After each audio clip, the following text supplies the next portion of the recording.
Alex Mullen to make it 3-1 in the grand final. Puts in the penalty and wins the grand final for Campbelltown City. No one attacks it, comes back off the Fernandez. It's the goal!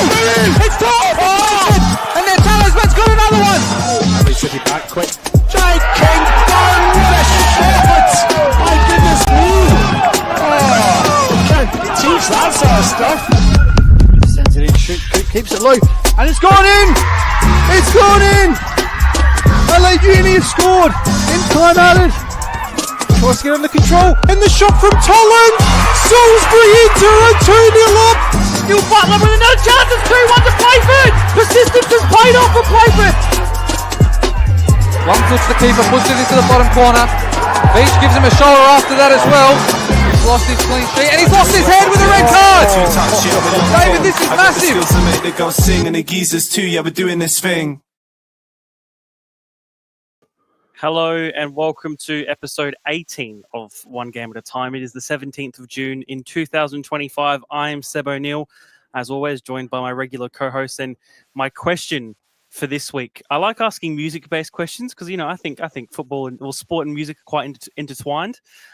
So, Mark, what is a genre of music that you would listen to now that you wouldn't have listened to when you were, say, a teenager? Good question. A genre that I listen to now, but not back then. Yeah. Don't really have a genre, but I have an artist. Okay, that wasn't the question. And she's probably created her own genre. And it's Taylor Swift because my daughter absolutely loves her, so I don't have a choice. But genre, no, I don't really have a genre that I listen to now that I didn't back then. Okay, well, that was a good answer to my question, David. Hopefully, you didn't. No, I don't have one. Don't have one. As a teenager, I would not have listened to folk, and now I do occasion myself to folk or folk punk anyway. There you go. See, that's how you do an answer, Mark. You actually answer the question. Well, But to be fair, mate, it's difficult when you go first because you're on the spot and you don't have time to think. I've had time to think. Yeah. Okay, fair enough. And that's 2 weeks in a row you've done me, Seb. You have time to think now. Have you thought of anything? No. Cool.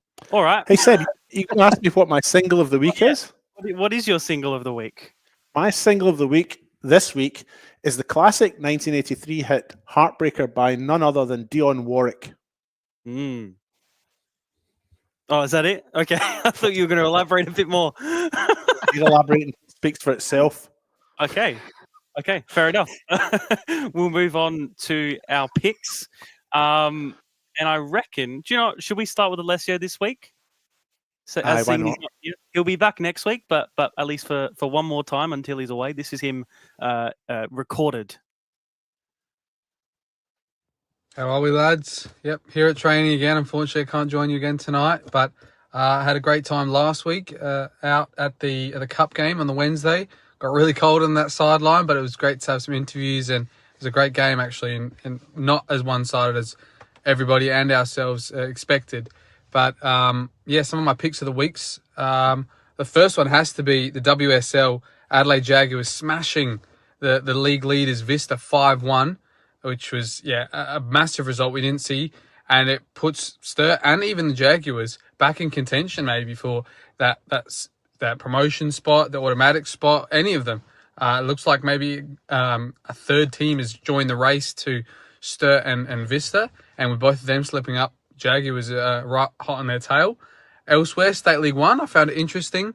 We're talking about a couple of draws in a row last week for the Hills teams. Well, Adelaide Blue Eagles, since beating Sturt Lions, haven't picked up maximum points in a couple of games since then. 3 draws in a row they have now. Of course, they're dealing with the suspensions for Dante, who got sent off in the week before. Cooper Mullins as well was sent off. And, they drew 1-1 again to West Adelaide, who keep their race alive for that top spot as well. Now, both those teams are equal on points and in goal difference in second place. But Sturt, they got back to their winning ways in the last couple of weeks. So they just took away that gap that maybe could have been caught from one of those teams below them, as both of those below just keep drawing and not picking up the points when Sturt faltered. Elsewhere in State League 2 North, Elizabeth Grove got a win for the first time in quite a few games, which was great to see. Courtesy of one Anthony Taylor, I'm sure you'd like to mention. Tommy got a great goal and assist in that 2-1 win versus Port Adelaide Pirates. And in that league, of course, there was two massive games there. Salisbury, Inter and Robbie Vista. If the women can't win 6-3, then the men can. 6-3 for the men and a 5-1 loss for the women. If you want to see goals, it's got to be down there at Robbie Vista. And I think the other game, Gawler versus Northern Demons. At Northern Demons, which we've probably predicted a Northern Demons home win every time. Gawler come away with a 2-0 win. And equal top there with Vista still. So it's a tight race at the top there in the north. And I'm excited to see a team like Gawler right up there and fighting for them. And we'll be excited to see if they have to play some of the teams in the south, then maybe they've got something that South hasn't been able to contend with so far. So they're my picks of the week. And a couple more interesting games coming this week. A couple more interesting transfers, I think, as well are going to happen around the state leagues. Maybe a top scorer from one of the third division teams is leaving in the next couple of weeks. And maybe someone signing who's a second top scorer in the State League 1. You can try and guess that one if you can. But, otherwise, been a great week of football and another cup semi-final to come tomorrow. So I'm sure you'll promote that as well, Seb, and all. But, of course, hopefully you have a good rest of the podcast and enjoy the guests that are on tonight, and good luck. Wow. Way to make us guess, Alessio, about who these possible transfers are he's talking about. I have no idea. Are we guessing or are we not going to bother? Oh, we're not going to bother because I think Alessio might have given some away by hinting. No. He'll be back next week. We do miss him a little bit. But no. We'll be back soon. We'll go to Mark. We'll go to you. All right. My pick of the week. I have two this week. The first one is probably the one that's been talked about quite a bit in the last few weeks, and that is the survey that was sent around for a review of men's NPL and State League 1. I actually did receive the survey, so I did fill it out, and it was a lot about the three affiliations, so the CSL, the SASL, and the FSA, and how they work together or don't work together. There was a lot of talk about the junior setup and how the pathways leading from juniors to seniors, if that was which ones worked better and things like that. And I found it quite interesting because a lot of the talk was about the proviso of this survey was about the two men's NPL and State League 1 leagues. But to be honest, there wasn't much talk of that in the survey. It was more based at the affiliations between the three groups, the junior pathways, and that was it, and a little bit about the promotion and relegation. So there wasn't a great deal of actual just NPL at State League 1 as I thought it was going to be. So I found that quite interesting. So I've filled that out and sent off my thoughts and whatnot. So it'd be interesting to see if we ever see the results or whatever comes of that review, to be honest. And my second pick is the news from Raiders, or Croatia Raiders. It was announced yesterday that Vlado and the club have decided to part ways. So big announcement before their cup game tomorrow night. I think it just got to a point where, they are bottom of the table at the moment, but Vlado took them on when they were struggling. He got them promoted, and to be honest, he's always going to be involved with Croatia Raiders somehow. It's a part of his DNA. His mum still works at the club as well, so I think it's more of just let's see if they can get some new manager bounce or a bit of a turnaround before the end of the season, obviously. So big news coming out of Raiders that, they're going to have someone new in the dugout tomorrow night in the Cup. Absolutely. I guess one thing to follow on, do we think the timing is right? Do we think maybe one more game on Wednesday, or do we think maybe a new manager bounce, like you said, is maybe the sort of G up they need ahead of Wednesday? Because I think the consensus I've sort of heard is it might be a bit of a one-sided affair tomorrow night. Well, I know that I'm leaning towards an FK grade win based purely on their form in the league. But when it comes to Cup, it's a whole different ball game. It's a one-off game effectively. It's league form goes out the window. It's a derby. So anything could happen. And I'll tell you if it was the right decision after the result tomorrow night.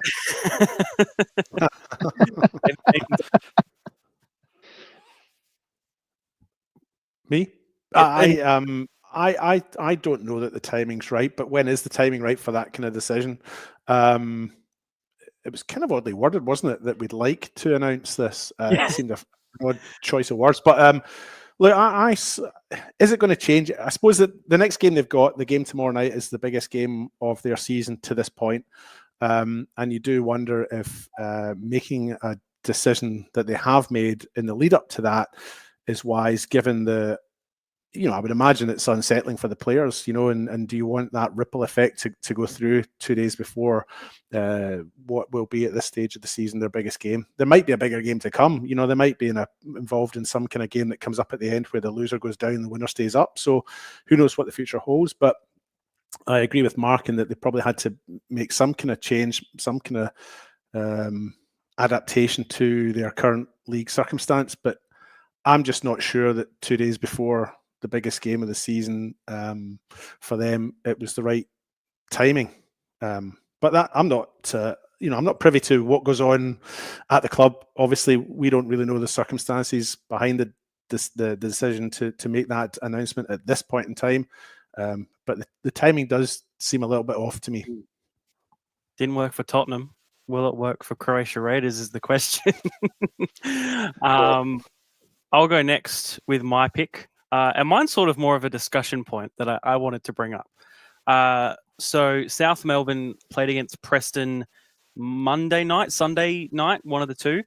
Attendance in person, 6,100, which is brilliant, I think, in general for football in the country, let alone just NPL football. Some A-League sides don't even get 5,000 some weeks. But I also want to look at the viewership figures as well. So for reference, I did look through sort of all the live games that have been broadcasted here officially by Football SA across both the FSA channel and the newer FSA Leagues channel. Most viewed game of all time. It's a sort of random one. 16,000 views, of course, accumulated over 4 years. A finals game between Adelaide Comets and Campbelltown City. Mark, I did have a look at the game. Do you remember the game at all for being anything to to stand out from it? The question I got, was it commentated? Yes. By who? I'm not sure. Are you thinking it might be you and Johnny? I was thinking it might have been, yeah. I might go check. I know we did a game there. It was only, I can't remember if it was just a standard league game or if it was a cup round or whatever, that one, a finals game or whatever. But I honestly, that's Johnny and I did a game there. But mate, I've slept since then, so I couldn't tell if there was anything standing out from that game, to be honest. Yeah, I honestly couldn't tell you. But in saying that, from the game, the South Melbourne Preston game, the thing you got to look at with that is South Melbourne have probably got one of the biggest followings outside of the A-League in the country. They're a massive club. They've got the history.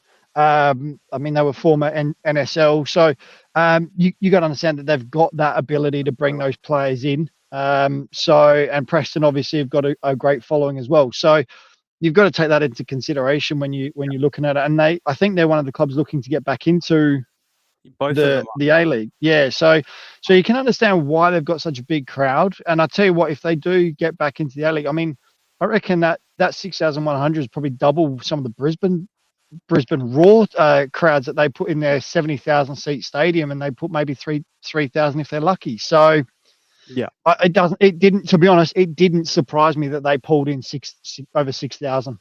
Yeah, absolutely. So yeah, continuing on. So that was an attendance thing. And then looking at broadcast figures, which I thought were interesting. So 16,000 over the last 4 years accumulated for this finals game. And that's the most viewed FSA match of all time, at least according to recent records. going over to MPL Victoria, in one day, they've gotten over 28,000 views, and 3 months, 53,000 accumulated in 3 months compared to 16,000 over 4 years. I'm not sure. I know over the weekend, I think they had a peak of about 5,000 live concurrent viewers. Whereas, I guess our biggest derby being Beograd and Croatia, sort of that similar sort of, I guess, nationality-based as well rivalry, not drawing the same crowd around Australia. Victoria is a bigger footballing state, but I guess sort of the question to the both of you is, I guess, what could be done to, I guess, market fixtures like these, and even tomorrow night, to a broader Australian audience, as sort of the games between South Melbourne and Preston do tend to capture around the place. Mark, I'll go back to you to start. Oh, jeez, you're killing me tonight. It's a tough one. It is, and it's something that's always kind of brought up is media, or amongst a lot of the football community is how much media we put into it, how much do we push out, and to be honest, we don't do well. When I say we, I say the football hierarchy really struggle to push out football content in the mainstream media. We are hamstrung, to be honest. I think Channel 9, I think Channel 9's probably got it in for football. I think every time that there's a football story for Channel 9, it is bad news. They try to put it in the worst possible light that they can. So I think the fact that there's no mainstream media is probably one of our biggest issues in those terms. We really struggle with that side of it. And I think the Federation got to a point where they've got fed up with putting money into that when it wasn't paying off at the other end previously. I don't know. I'm only guessing here. But I think that's probably part, when you've got mainstream media, I mean, there's nothing in the local paper. There's nothing in the papers about our local game at all. Even 5 years ago, 10 years ago, I remember having papers with, family members, having photos of them in the paper, or seeing results, seeing their names was always a cool thing. Yep. You don't. Yeah, media or. Yeah, and that's the thing. When I grew up, when I was playing, it was one of those things where you'd get the Sunday paper and you'd be like checking all the results, because that's the only way we had it. There'd be an article, there'd be a big photo and things like that. Now we don't have any of that. You look at the paper and there's 15 pages of AFL. I mean, straight away, you're not gonna even get half of that for local football. We're lucky to get a page for the A-League. So, so we're really hamstrung in that regard. I think that's part of the reason why word just doesn't get out. It gets out in the football community. Those people that are on social media obviously follow the football FSA leagues and the FSA, and they follow our show and they follow Johnny's show, so they know about it. But they're the only people that do is because of the football community. It doesn't go out past that because people aren't interested outside of that. It's hard for us to bring those people in. We try our best to push it and promote it, but we're only sort of 4 guys that just do it because we love it. And then you've got obviously the likes of Christian and Antonis Pagonis doing their bit. You've got Johnny doing his bit. But like I said, we're very hamstrung in terms of mainstream media. David, to you, any points? Well, I think Mark's probably covered it well enough. I think what you've also got to bear in mind, though, is that we are a one-paper town. There only is one really newspaper distributed throughout the town. The whole of Adelaide too, as well. Obviously, there's the smaller papers, but you're speaking overall. Yeah. So, and that paper is just an absolute rag. It's just it doesn't have any real news in it. It doesn't really cover anything other than, like Mark said, in terms of sport, certainly Australian rules is very much the only sport that's really featured. I mean, I work with a guy who follows basketball, and he complains about the same thing. There's never any basketball in there. We've got a rugby union and a rugby league competition in Adelaide, but you wouldn't know it. None of that's in that paper either. So the problem is we only have one paper, so there's only one mainstream media outlet. I think the second problem is maybe population as well. I lived in Melbourne in the 90s, and I worked at the Cricket Arms Hotel, which was just up the road from Albert Park, and I used to go along and watch South Melbourne every second week, every home game. in the 1996-97 or thereabouts season, and I would go to away games as well. So I went along to Melbourne Knights or Melbourne Croatia, and at that time they tried to introduce Australian football teams in to try and make it appeal to the AFL public, if you like. So there was Collingwood had a team in the NSL at that point in time. They as did did. Carlton. Yes. Yeah, I remember I remember those. And so what they tried to do is they tried to bring in AFL fans in the summer season by giving AFL teams NSL teams to follow. But that didn't really work. It was the wrong target audience probably, and so I think the population is an issue as well. We don't have that population, and the culture as well. I think Melburnians and you Adelaideans probably aren't going to like this, but I think Melburnians just love their sport on the next level, and I doff my bonnet to them for that. And you probably don't want to hear that, but they do, and they'll get behind sport. I mean, they'll get behind they'll get behind their Formula One, and they'll get behind their A League and so on. So there's that as well. But I think there's still scope for us to do things, to make change. Absolutely. I think, look, Channel 44 used to broadcast their games. I don't know what why that stopped. There's probably some politics there, but it was very accessible, to have a game on Channel 44, 2 games on Channel 44. We used to broadcast a live women's game and a live men's game, one every week. Makes it extremely accessible.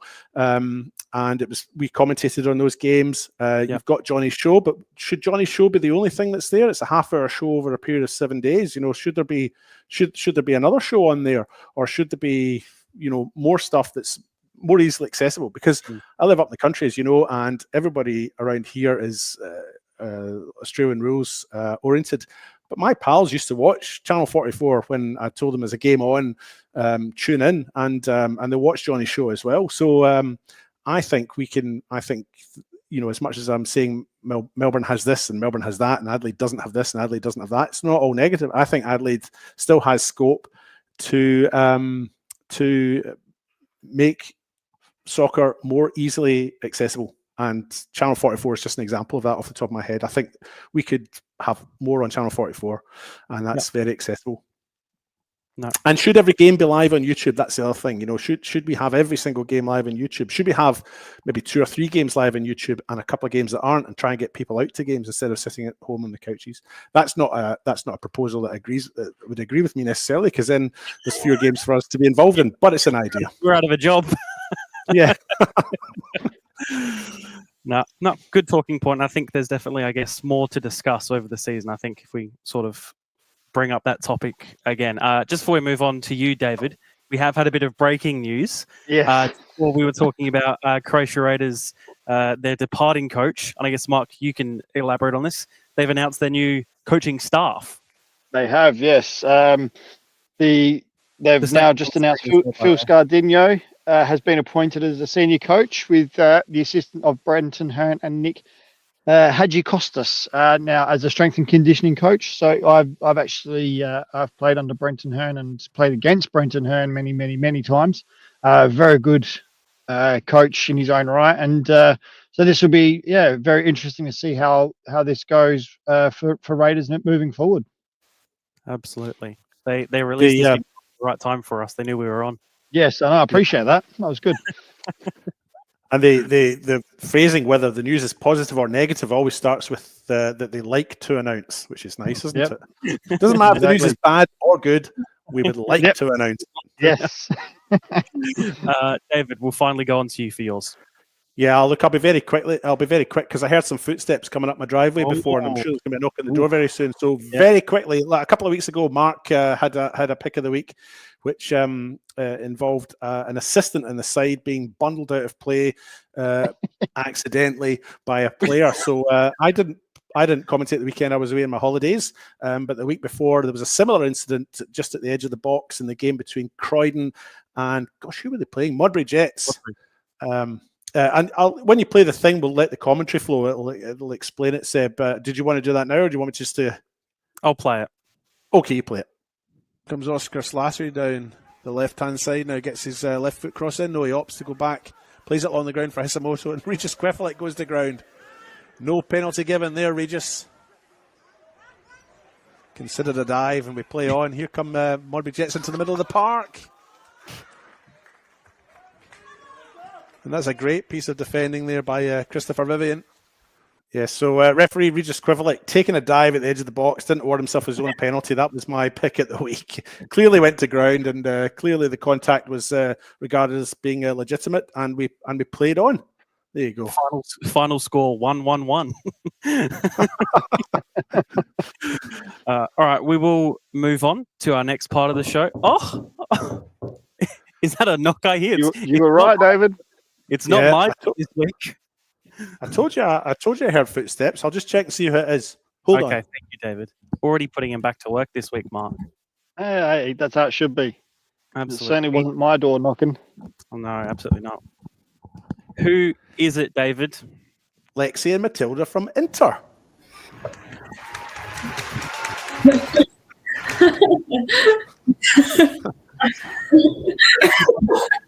I literally thought someone was at your door. 100%. I was so convinced. We have spoken about how weirdly realistic the door knocking sound is. Pretty sure David recorded it off his phone just one afternoon. Oh, God. So go your Play it phone. again, Sid. Let's play it again. You can play it again, yeah. It's really good. That's good. That is good. Honestly, and I think the footsteps, like you guys mentioning it beforehand, was just so That was good. Good lead up. Oh, we do have fun. All right, we'll move on to you two. Thank you both for joining us. Very much appreciated. First question, as always, to the both of you.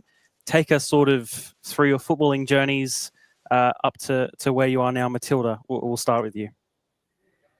Okay. Mine's a little bit odd. I was born in Alice Springs, so I started soccer in a country town, middle of Australia, middle of nowhere. Started when I was 4, nice and young. Quickly, we moved to SA with the understanding that there's not much opportunity in Alice Springs for both in school and in sporting opportunities. So my family moved here to SA. You're throwing me real back far now. Para Hills East was my first club in SA. Was there, played boys for a little while, and then moved into playing, I think, under 15, under 16 girls, and also being in the part-time program when it was back under Jonathan Roos and Tracy Jenkins. And I was in the under 12 state squad in that period, also under Chris Goddard. Then moved on to Para Hills Knights, played alongside Tilly and Sarah Willisey, or now Langman, in the reserves, and then moved on to, where did I go after that? I think I went to City. I think after Knights, I went to Adelaide City, where I had my first WNPL game opportunity. I think we were winning, as we do, and they put the Resi goalkeeper in.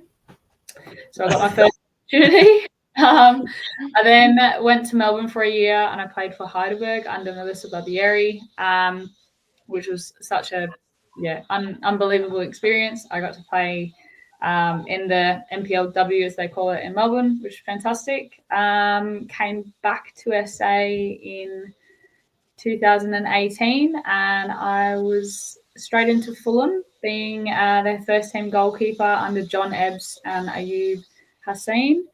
And then throughout my few years at Fulham, gained a lot of experience and a lot of shot-stopping opportunities, which got me a little bit of breakout. I was a trainer on Adelaide United for a couple of years. And then I moved on for a 3-month stint at Metro United, which then I quickly moved to where I am now, which is Salisbury Inter. And you've been there ever since. Lexie, we'll go to you. You're not from Alice Springs. I am not. My story is a bit different. I was born in Dayton, Ohio. I started playing soccer when I was 3 years old. moved from Dayton, Ohio to Atlanta, Georgia, where I continued my soccer career. Played for a club called SSA, Southern Soccer Academy. Played for them from age, I want to say around 9 all the way to about 14. When I was 14, 15, I moved clubs to Busa, which is our ECNL, which is basically top club back in the States. Played for them until I committed to Tennessee, University of Tennessee in Knoxville. Played my first year, my freshman year at University of Tennessee. I then transferred from Tennessee to Georgia State University, which is back home, Atlanta, Georgia. Played there for 4 years. I had an extra year because of COVID. And then from there, I was entered into the NWSL draft. Unfortunately, didn't get picked up, but that brought on a lot of opportunities. And I played my first pro contract in Albania for Vlasnia. We played in Champions League. Had the amazing opportunity to play against Chelsea, Real Madrid. We were in what was considered the group stage of death because we had Real Madrid, PSG, and Chelsea. But such an amazing opportunity, especially it being my first contract, my first real pro contract. I went after that year. I moved to Norway, played first division in Norway for a year, and then went to Iceland. Got the opportunity to play first division in Iceland, and now I'm here in Salisbury. Perfect. So I guess I will stick with you. Like you said, Madrid, London, Schroeder. How do you find yourselves playing at Jeps Cross every week? How do you find yourself here in Adelaide? I guess we ask the question to people who do come from abroad, but it is always fascinating to see how people make their way to, I guess, a somewhat small city like ours. Right. Yeah. Honestly, I was after I came back from Iceland, I just kind of wanted a break because I had been overseas for the past 3 years. Had missed family, missed friends. So I thought I would take a break. And then I had opportunities to stay home and just kind of play for a little bit, get back into, just being around, being in America for a while. And I told my agent, I was like, hey, I don't think I'm going to go overseas for a while. I think I'm kind of done. And then 2 days later, he's like, hey, I know you just said you don't want to go back overseas, but how about Australia? And I'm like, okay, yeah, I didn't want to go overseas. Now you're sending me halfway across the world. So that's awesome. Yeah. And, I just kind of thought, why not? I thought it was a great opportunity. It's a place that I've never been before.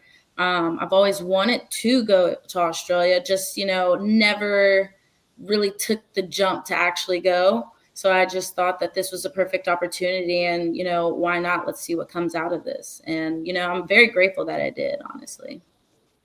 Well, good to hear. Happy to have you here as well. Matilda, we'll go to you. As you said, you've been at Inter for a while now. Probably one of the first people I think of whenever people say Salisbury Inter 2. I guess, how have you seen the club advance in terms of the club as a whole and even the women's first team as well? How have you seen that progression to, I guess, where it started to where you are now competing for titles every single year?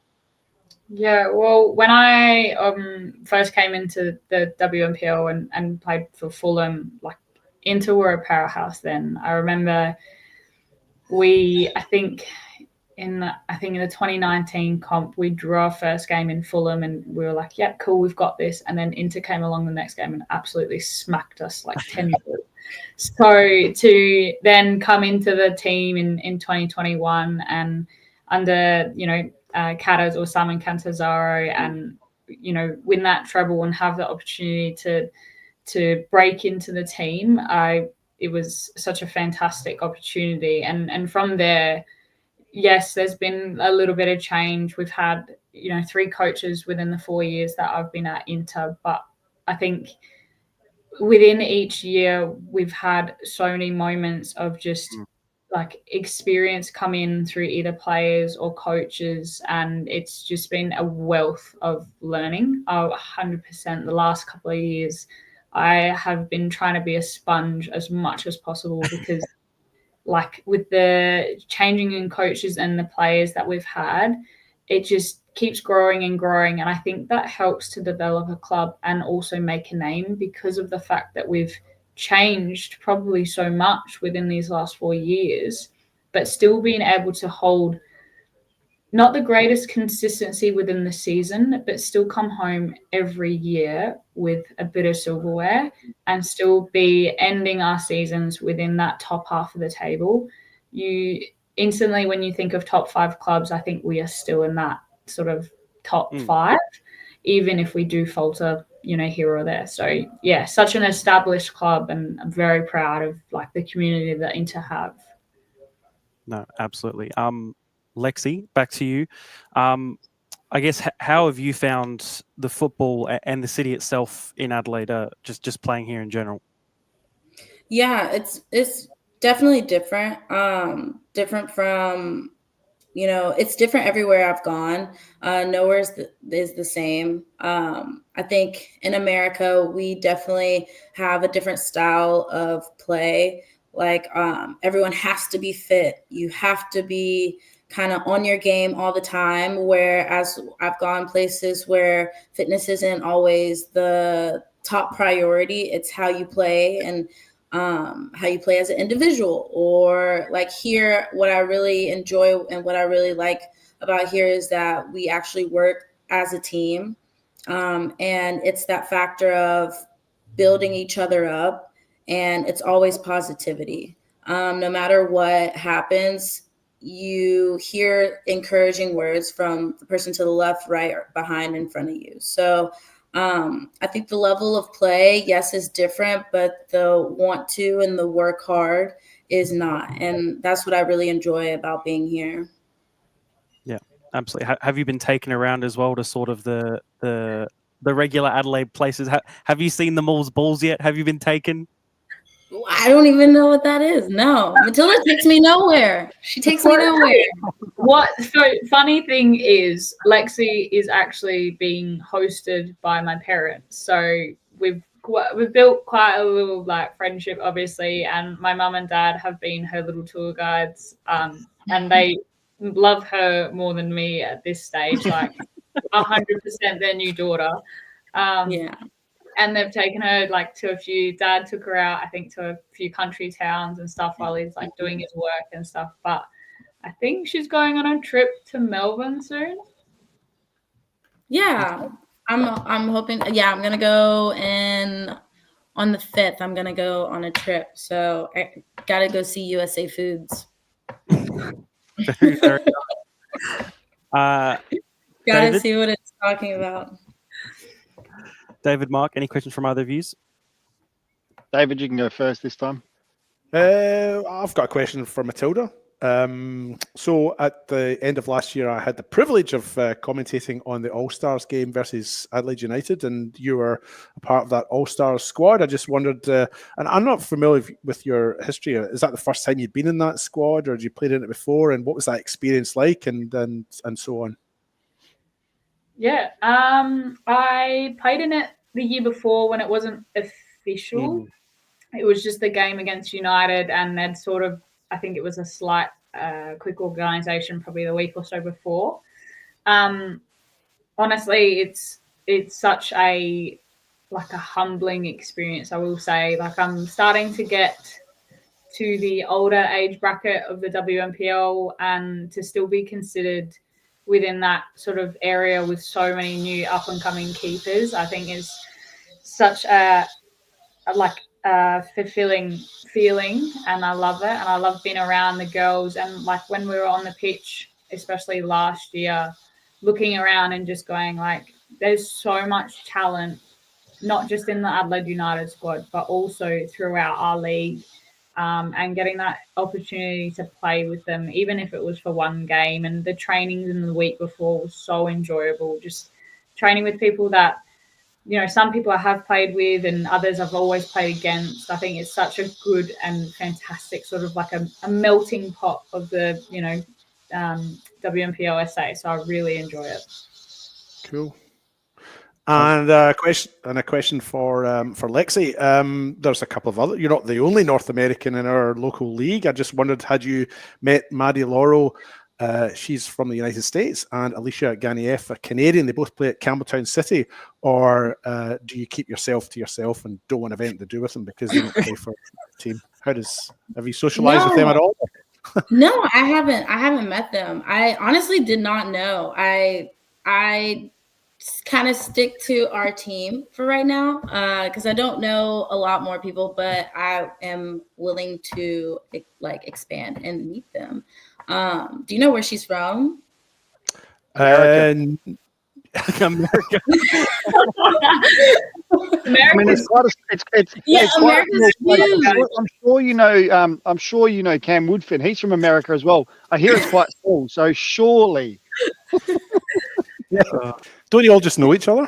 I mean, the soccer community is in a sense small, but the U.S. is huge. So it depends on what side of the soccer community she's from. If she's from the southern side, I probably know someone that knows her.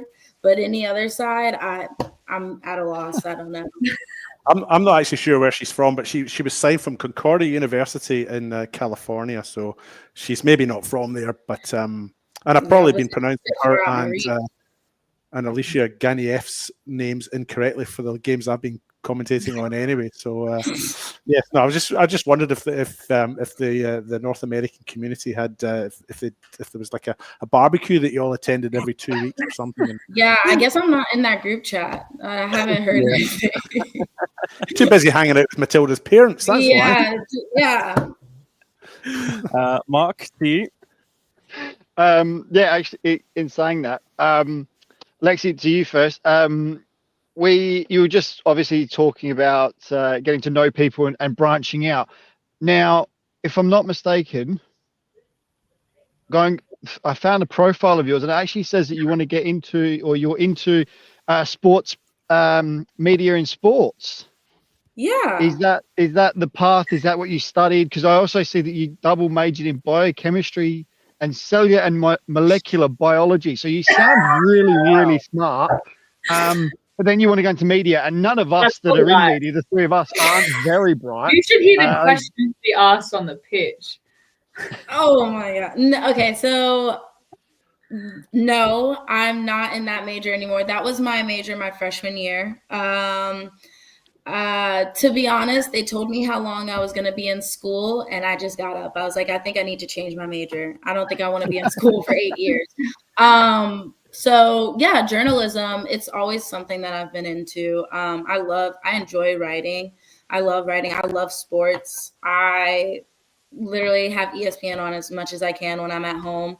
And the news. I really do enjoy. So yeah, my major is in journalism.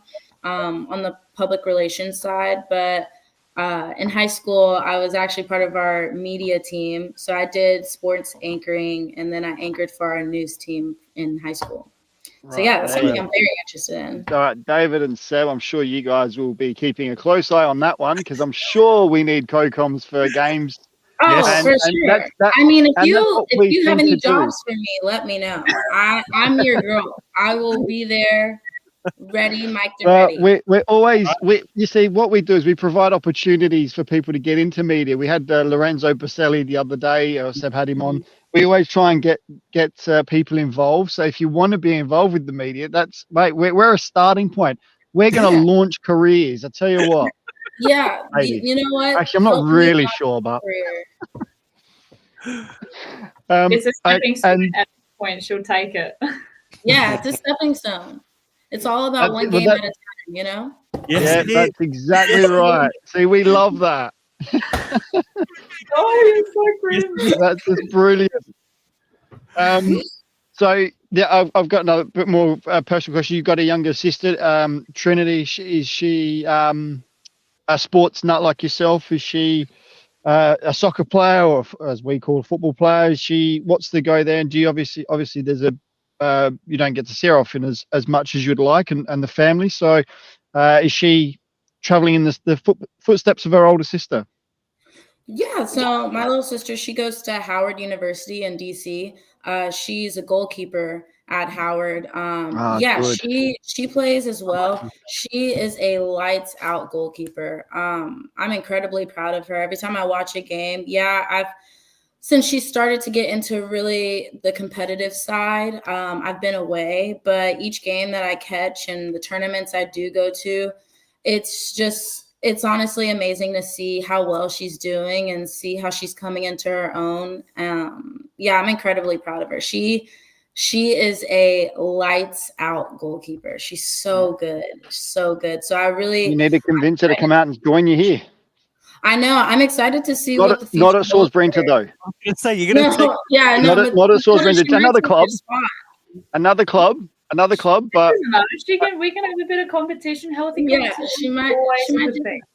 I was gonna say, I think my sister has, 2 or 3 assists from last season in college. So you might be a little bit running. Wait, I tried the last game, all right? Did you see how balls I put up front? Yeah. My other question, Matilda, is to you. You talked about the game against the A-League and playing in the All-Stars. What was it like to play? Because I believe Costa was coaching at this last season. What was it like to see that side of him?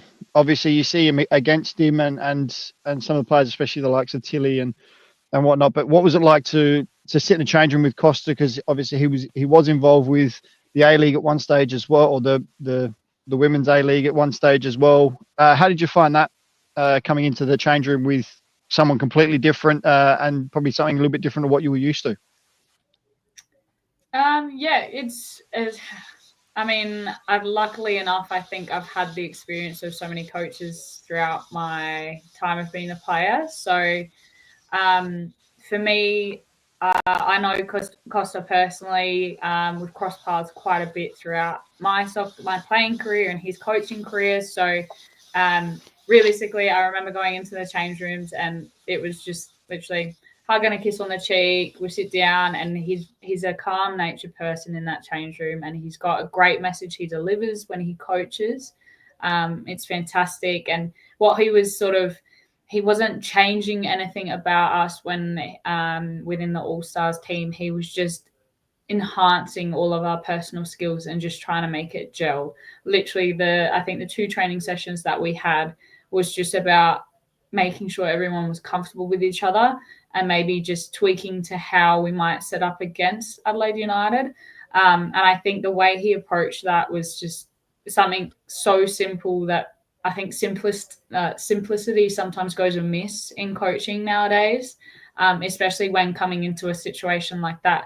You can't, change everything and make everybody fit into a different mold. You've kind of just got to work with what you're given and showcase, because that's what it is. It's a showcase game for the All-Stars of the WNPL and obviously Adelaide United. So, yeah, I love Costa. He's a fantastic coach. I respect him so much and would absolutely have any opportunity to play underneath him again. Yeah.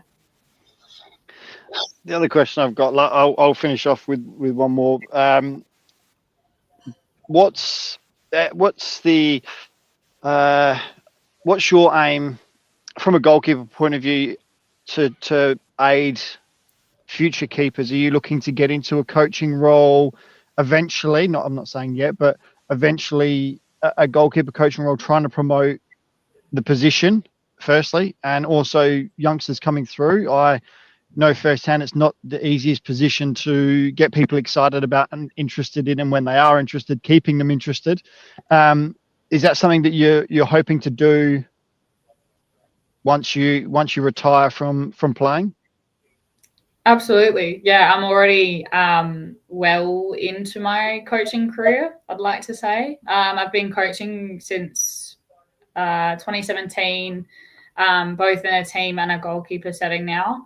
Out at Salisbury, I coach the under-14s, YCC girls, and I also coach all the junior keepers. And yeah, I think if there's any way that I could still be involved in football for the rest of my life, then I will absolutely take every opportunity to do it. I hope that I can last as long as, Buffon and Bubs and just keep going as far as I can.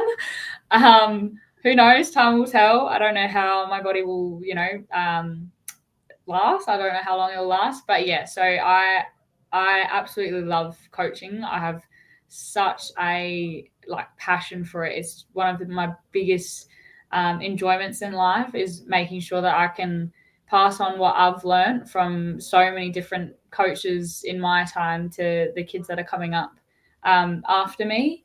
Unfortunately, sometimes I'm sure I do scare them with being a goalkeeper.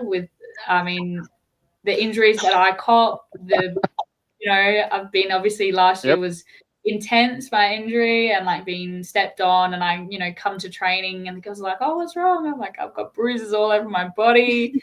So, but I think they love it. They honestly, and especially with the new YCC setup and how we're going with that and what we're doing at Inter as well. And I think other clubs are doing such a similar thing.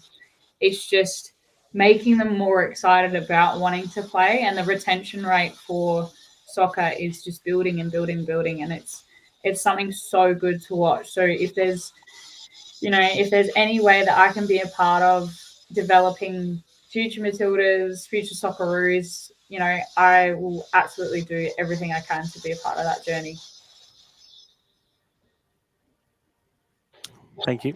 Thank you for those questions, Mark. Very, very good. And always try to sneak in a good goalkeeping mention as well, as always. You've got to, mate. It's a goalkeeper union, mate. You should know that by now. We look after each other.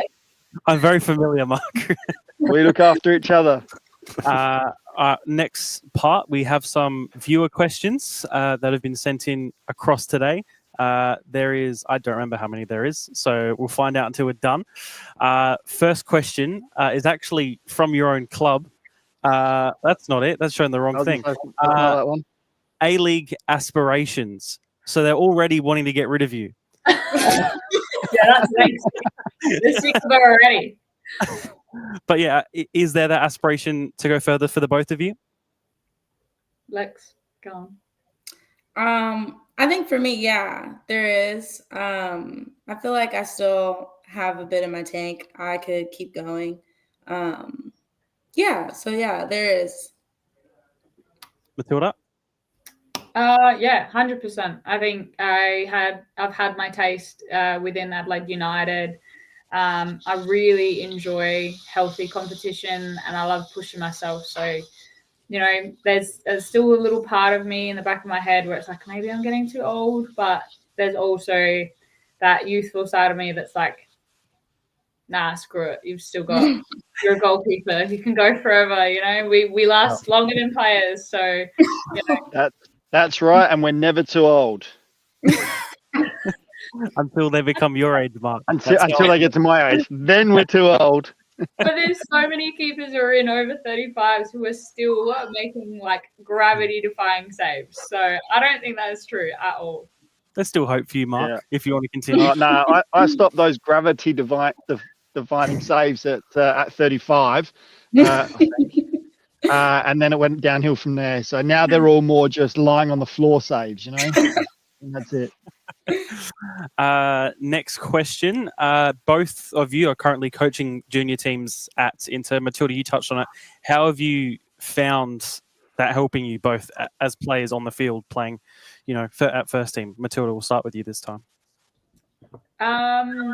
It's helped me in a way to look at things differently, definitely on the pitch. It's also sort of had an adverse reaction because I find myself almost coaching my own team, which when you're in a senior environment, your own teammate will literally turn around and tell you to shut the F up if you're coaching them. Which is fair, absolutely fair. But I think my knowledge and understanding has just expanded heaps. And I think being a goalkeeper, we already see so much of the pitch, but being able to actually put it into play in your head while you're on the pitch is just, it helps even further to my own sort of progression as a player. Lexie? Yeah, I think it definitely helps. It's like you're able to build that relationship a bit better because you understand. You understand. I think for me, it's one of those I've been there, done that type thing. So I try and relate to them. It's so easy to get caught in the whole coach mentality and just like bark orders and do this and do that. But, I just kind of think about how I respond and how I would respond at their age. And I try to just like kind of level with them and talk to them. And we explain not only do I help them, they teach me. So I try and like help them understand and see the game a little bit better instead of me just kind of telling them how to play. I want them to really be active in knowing how to play. So I think it helps a lot. Yeah. Absolutely. Next up, what is your pre-game routine? Sometimes you both do play at like 8:15. Do you have dinner before or after? What's the regular routine? Nah, I can't eat before the game. Cannot. No way. Lexie and I have many looks at each other sometimes because I work a 8:30 to 5 job. So when we have a 6:15 game, I am speeding down Northeast Road to get to Service FM, and Lexie's taking a sweet ass time, just chilling, driving her car, getting there on time. And she was Early like, even. always like, we should catch up for a stretch beforehand. I'm like, girl, I gotta earn money. Like, okay, I have a job. I'm investing here. Carl's gonna be mad at me. Yeah, I do. I have a very particular sort of. I have to have. Recently, it's sort of adjusted, but same color boots, same color gloves. Like I do that. I sort of pull all my gear out. I set it all up nicely. Not really OCD, but slightly OCD. But yeah, listening to my favorite tunes. I've got specific songs that I always listen to on the drive to my games. But yeah, just trying to get myself in a really, really good mindset as much as I can and get pumped up. Lexie, for you?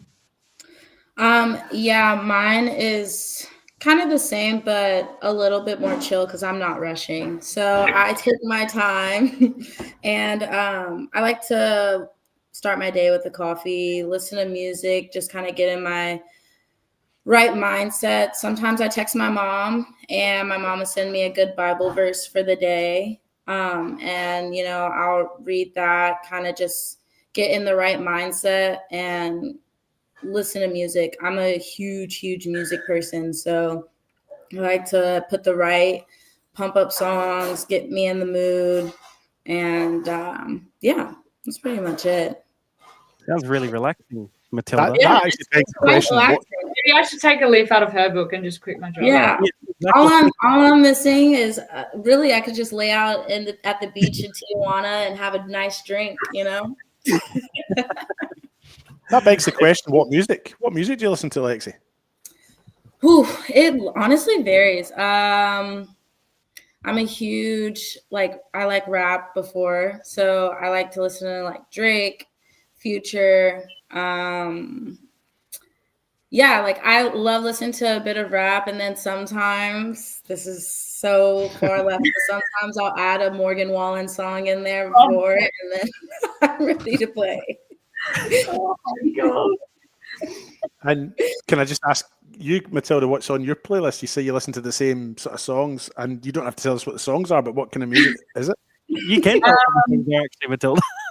I'm trying to think. I actually can't remember the songs I have. I just have a playlist. I like to listen to a bit of upbeat, sort of techno. I get my heart rate up. Like I'm same as Lexie. Love music. I sort of did music in school, so I kind of know the science behind music. So I enjoy tapping into that a little bit, getting my brain sort of alive. But in the change rooms, we have a playlist, and I have the speaker. So everyone adds in their songs to the playlist, which is really good. We've put a little bit of jam rock or Jamaican music in there for Carl, which he bops along to and he loves. But as soon as the White Girl song comes on, Carl will turn to me and go, Matilda, what is this shit? Why did you put this crap on? And I'm like, it's not even mine. I just hold this playlist and the speaker. So as soon as I get out the car, it kind of changes because then it's just a mix of everybody's music. And a bit of Bob Marley we're having because of Carl. So yeah, it can sort of change as we get closer to game time. But yeah, the drive home, it's definitely that techno sort of upbeat, just getting myself in a really good pumped up space. Yeah, absolutely. Sorry about that, Sam. I just had to ask. No, honestly, if there was no football one week, I'd 100% turn this into a music podcast. I'd be so keen. That'd be sick. Next question. Who has the best muscles in the team? From one of the team. What? Oh my gosh. So Jazz who? is super muscly. Like, honestly, best calves in the team. Such big calves, you know? Oh my God, her calves are crazy. Like, her calves are insane.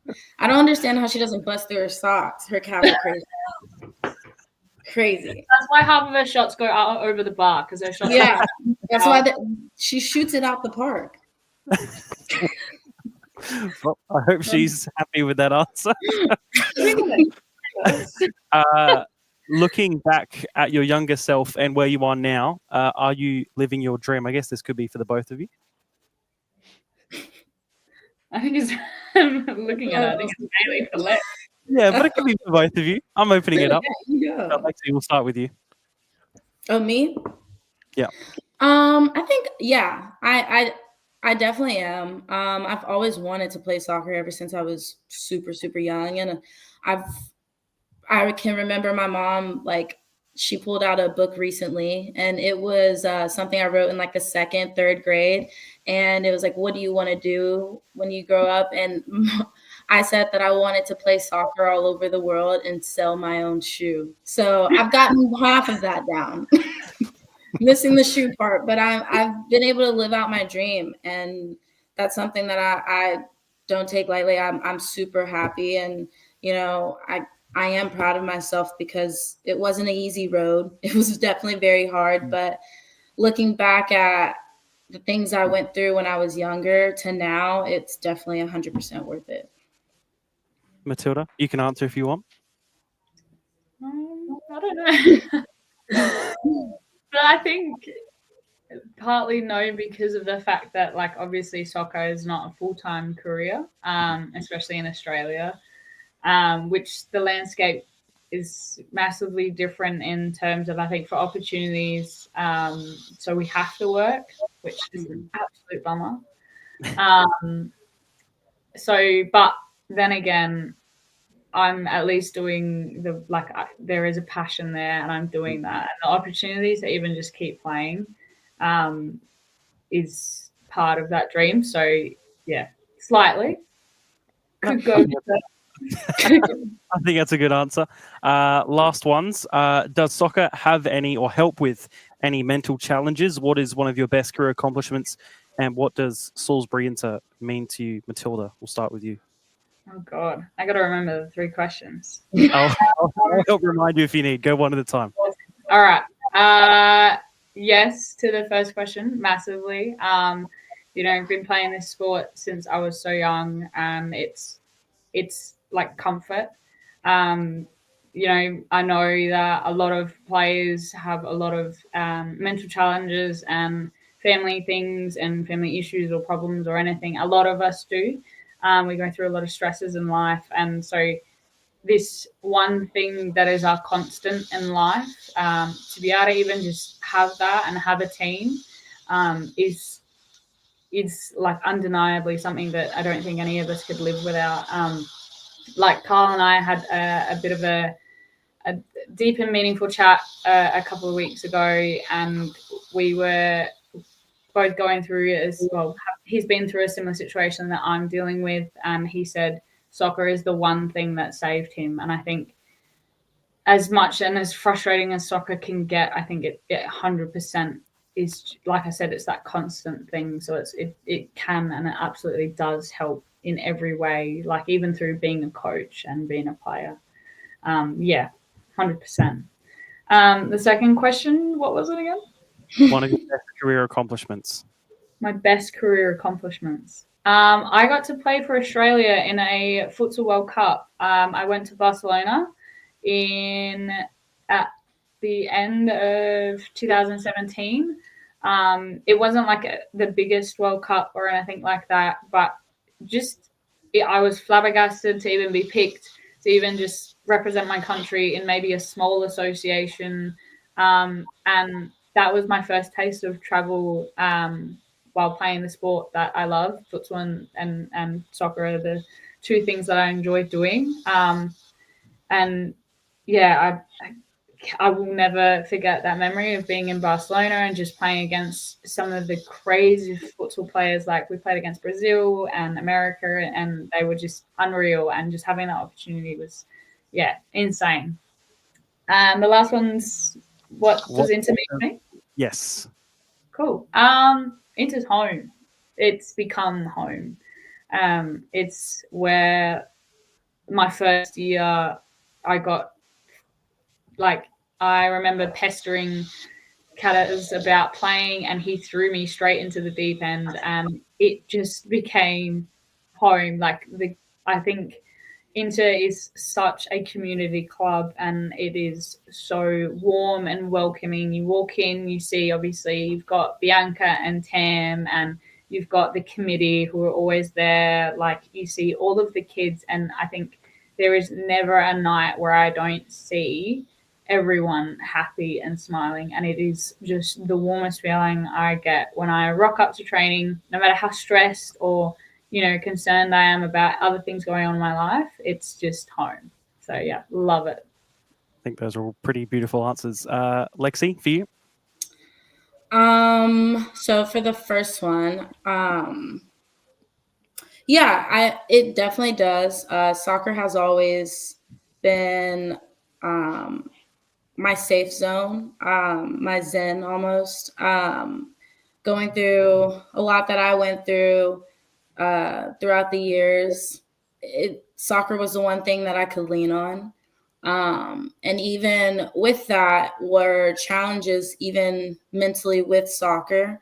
But I could always come back to it and find myself playing and just forgetting about everything else that was going on or that was affecting me. It was just kind of one of those things where everything is loud and, negative self-talk, all this stuff was going on in my head. But once I stepped on the field, it all was quiet, and I was just able to be in the moment and play and just do what I love. And I'm forever indebted to soccer, and I'm forever grateful that I have this sport that can help me just separate and just be away and just be my authentic self. So yes, to that question. The second question was accomplishment. Honestly, one of my biggest career accomplishments was playing against Chelsea and getting to defend Sam Kerr. I think that I grew up honestly really watching Chelsea. I've always loved Chelsea. I love the club. And Sam Kerr just being the player she is, playing against Sam Kerr, Millie Bright, Kirby, those were players that I looked up to and that I always watched playing. So to be on the field, to actually step on the field and play against them, that was just honestly and truthfully a moment that I'll never, ever forget. So yeah, that's definitely one of my biggest accomplishments. And what does Inter mean to me? Honestly, it means a lot, especially this off season. Mentally, I was just kind of like, where will my career go? What's going to happen next? I don't really, just kind of a lot of open-ended questions for me. But then this opportunity in this club has given me a new look towards the future of what I want my life to look like, what my life is going to look like. And I just truly love the club. I love it here. Everyone has been super welcoming. It literally just feels, from the moment I stepped off the flight and went on to my first practice, it just felt comfortable. And now it definitely just feels like home. It feels like my home away from home. And I'm super appreciative to everyone and super blessed to be able to play with such an amazing group of girls. And yeah, I'm excited for the future and excited to continue playing on. Absolutely. I think those are, from both of you, some very, very good answers. David, we'll go to you. Guess what? It's time for David Grant for his production. He's Okay, back. It's that time of the night when I step up and do a quiz. Just before we do this, though, I just wanted to mention very quickly, I thought that was really nice that your mother sends you a Bible verse, Lex. I thought that was just a really nice touch. I've not heard that before, and I just thought that was just lovely. I think that's probably one of the most, I don't know, caring things that I've heard from a footballer on our little show. So well done, Mrs. Knox. I assume her name's Mrs. Knox. Yeah. That was lovely. That was lovely. And then the other thing I was just going to mention as well is you talked about your sister being a lights out goalkeeper, and I was a bit unfamiliar with the term. And then I remembered back in the 90s when I played, I was described as a lights out player, but that was because I lacked focus. I was always late and I was second to every ball. And they said, David, lights out used to call him. David, lights out Grant. Anyway, I digress. All this talk earlier on about goalkeeping has prompted me to do, guess what, a goalkeeping quiz tonight. Ooh. So here are the rules and the way this is going to play out. There are 8 questions, and you must excuse me, I've still got this cough that I haven't quite managed to shake yet. But anyway, there's going to be 8 questions on goalkeeping. The 2 expert goalkeepers here, that's Matilda Comlet and Mark Talbot, will be captains of the 2 teams. The teams will be picked via the old-fashioned schoolyard picks. Mark will pick first, so that's your cue, Mark, to think about who you might want in your team. Team A will get asked a question, and if they answer it correctly, they'll get 2 points. But the same question will also be asked to Team B. But if it's not their question, they'll only get 1 point if they answer it correctly. So you both get the questions asked, but if it's Team A's question, then they'll get 2 points if they get it right, and so on. You'll see this as it works out. It'll become very apparent as we proceed. Surely Matilda's the guest, so she can go first. She can pick first. She's the guest. Well, that's fine with me. Yes, that's a nice cop out. I like that. Yes, Matilda will be. So the second rule is schoolyard picks for the teams, and Matilda will go first in terms of the schoolyard picks. But she obviously can't pick Mark Talbot because he's the other captain. So you get the choice between Seb or Lexie. So just think that one through, Matilda, as we progress with this. There's just a couple of things here at the end. In the event that the scores are tied, I've got a tiebreaker question, and in fact, in the event that the scores are not tied, I still have a tiebreaker question, so there's going to be 9 questions. Okay. So the first thing that's going to happen is Matilda's got to pick who she wants to have in her team. Well, our conversations prior to us coming live about Seb's awards through dancing make me lean towards Lexie because she also has a goalkeeper as a sister. Okay. It's like actual always pick last. It's all right, Seb. You were my first pick, so it's all because I was going panel versus the Inter, so it's all good. Look at it positively, Seb. You weren't last; you were second. Yeah, sure. Right. If Lexie loses this for me, I'll kick her at training. Okay, so question 1's about to be delivered here. I'm going to give it to Matilda and Lexie first. So if you get this right, you'll get 2 points. But the question before I confirm whether it's right or wrong will be passed over to the other team, and they'll get a chance as well. But because they have they'll hear your answer first, then they only get 1 point if they get it right, and vice versa as we work the way through it. There's even questions, so it's all going to be nice and even and everything. So Matilda and Lexie, here's question 1. Each goalkeeper must wear colours that are distinguishable from the other players and the match officials. If the 2 goalkeeper shirts are the same colour and neither has a spare shirt or an extra shirt, what happens?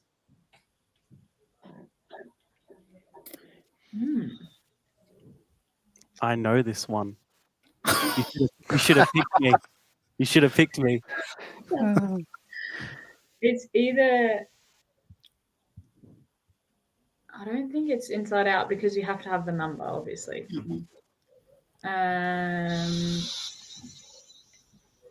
Is there a stipulation as to whether we have the away kit on hand for the team? That's a good one.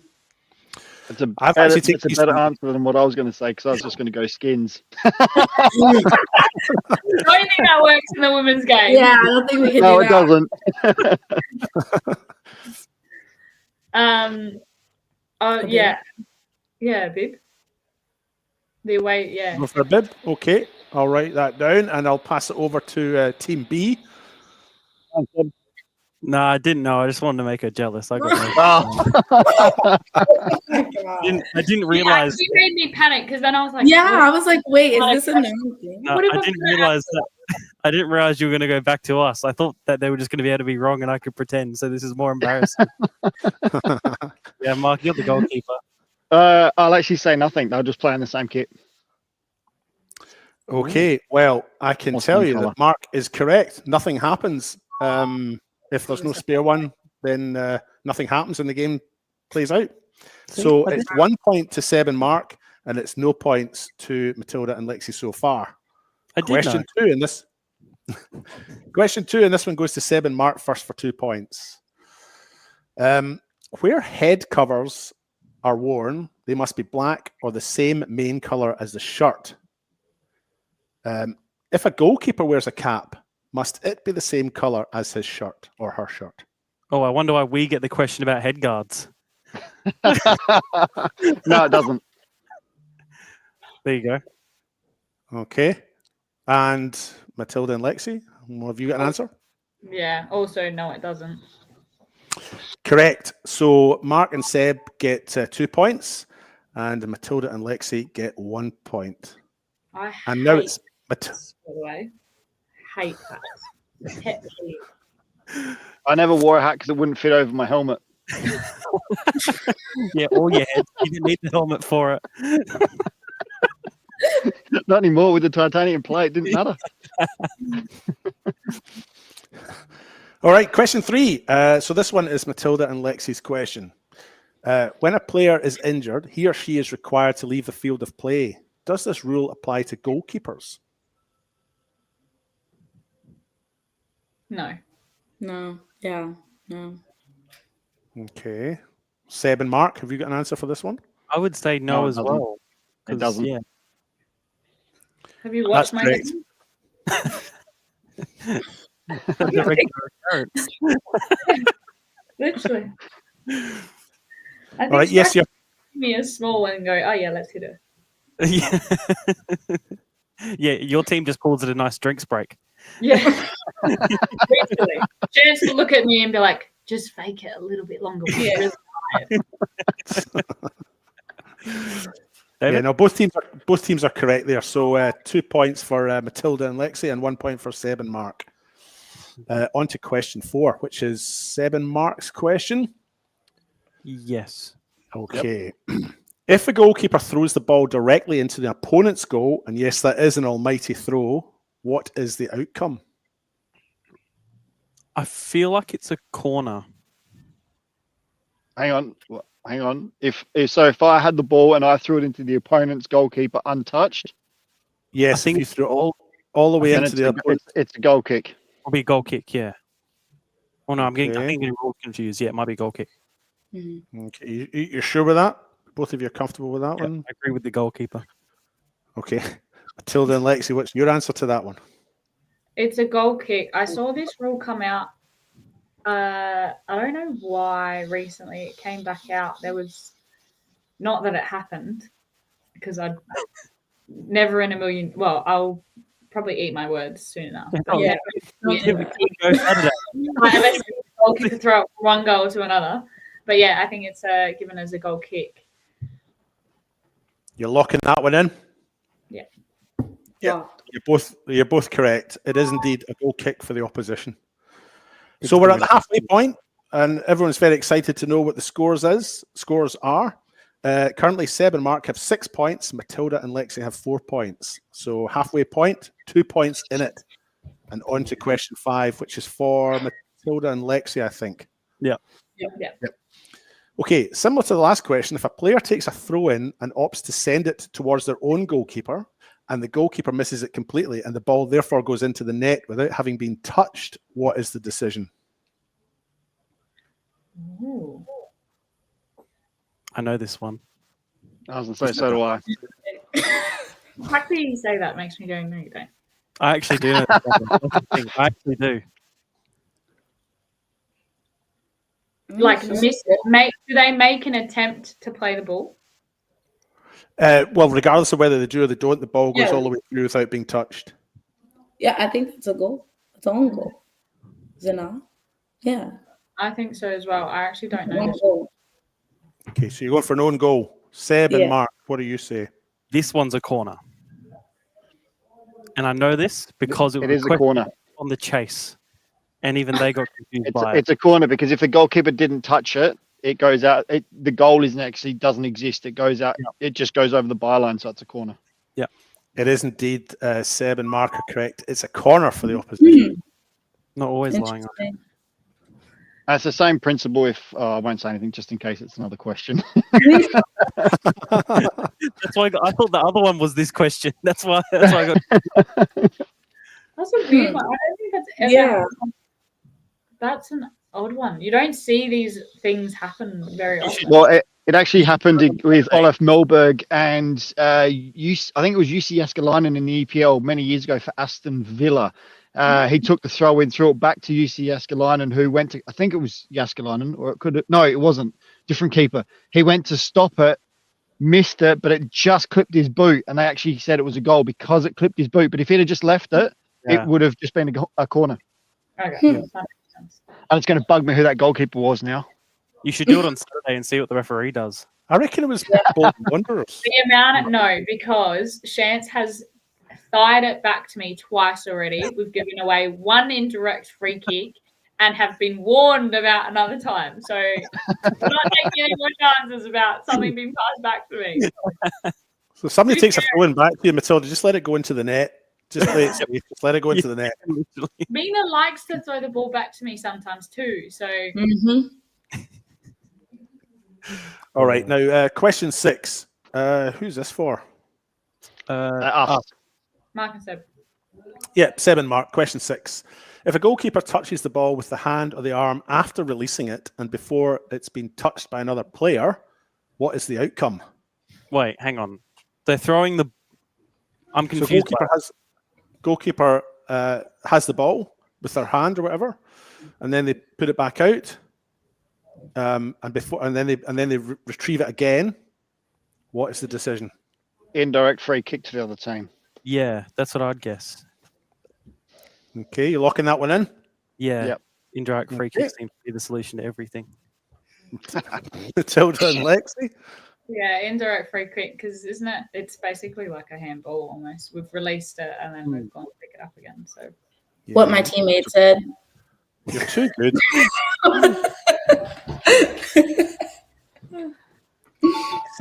Seb and Mark on 8 points. Matilda and Lexie on 5 points. Question 7. So this one's for Matilda and Lexie. Mm-hmm. Okay. Goalkeepers are forbidden from any antics that might put a penalty kick taker off. However, penalty kick takers can do whatever they want. Can a penalty kick taker backheel the ball, though? So when you're taking a penalty, can you backheel it at the keeper? yes, because I mean, as long as you don't double touch it, yes.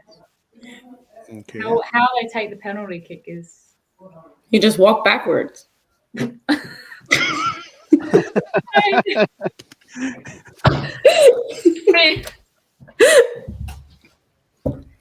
you're looking that in? Backheeling's allowed? Yeah, I think yeah, they can. You guys are making me question if I know the rules. Okay. Seb and Mark, over to you. Yeah. I'd Yeah, agree as because, as you said, yeah. you don't double touch, and as long as you don't stop your run, you just have to be running As back long as you don't stop your run, yeah. the whole time. Do a spin. I don't know. Yeah, As long as that's you're not what I was thinking. Hasn't like Mbappe done a spin or something? And Yeah, scored I feel like you could do it. You just can't stop you run. You can't double touch it. So yeah, you get hacked. The answer is yes. The player taking the penalty kick must kick the ball forward. Back heeling's permitted, provided the ball moves forward. So as long as the ball's going forward, you can hit it that way. Okay, question 8. Goodness me, who's this for? I'm confused now. Us. We've got all the odds at evens, yeah. Yeah, okay. So 7 mark. Question 8. In the WNPL, which team or teams have conceded the fewest league goals after the 11 rounds that we've had so far? Ooh. I'm going to go for Inter as one, if there's multiple. I'm trying to... Yeah. West have conceded quite a few. I'm trying to think who's near the top. Comets, I think, have conceded a few. Maybe Burks? NTC or Burks as well is a NTC weird or one. Burks? Is it just one, David? I can't disclose that. It's team or teams. I'm gonna go Inter. Seb, you pick the other one. I would say like Inter and NTC. All right, let's do that. Conceded the fewest league goals after 11 rounds. And you're going for, what was that, sorry? Inter? Inter and NTC. Okay, I've written that down. Although I think this question is a bit, for the sake of the quiz, a bit morally wrong, considering, we don't know what we're really answering. So just let me preface the answer with that. I don't think this question is right to ask. Yeah, sustained.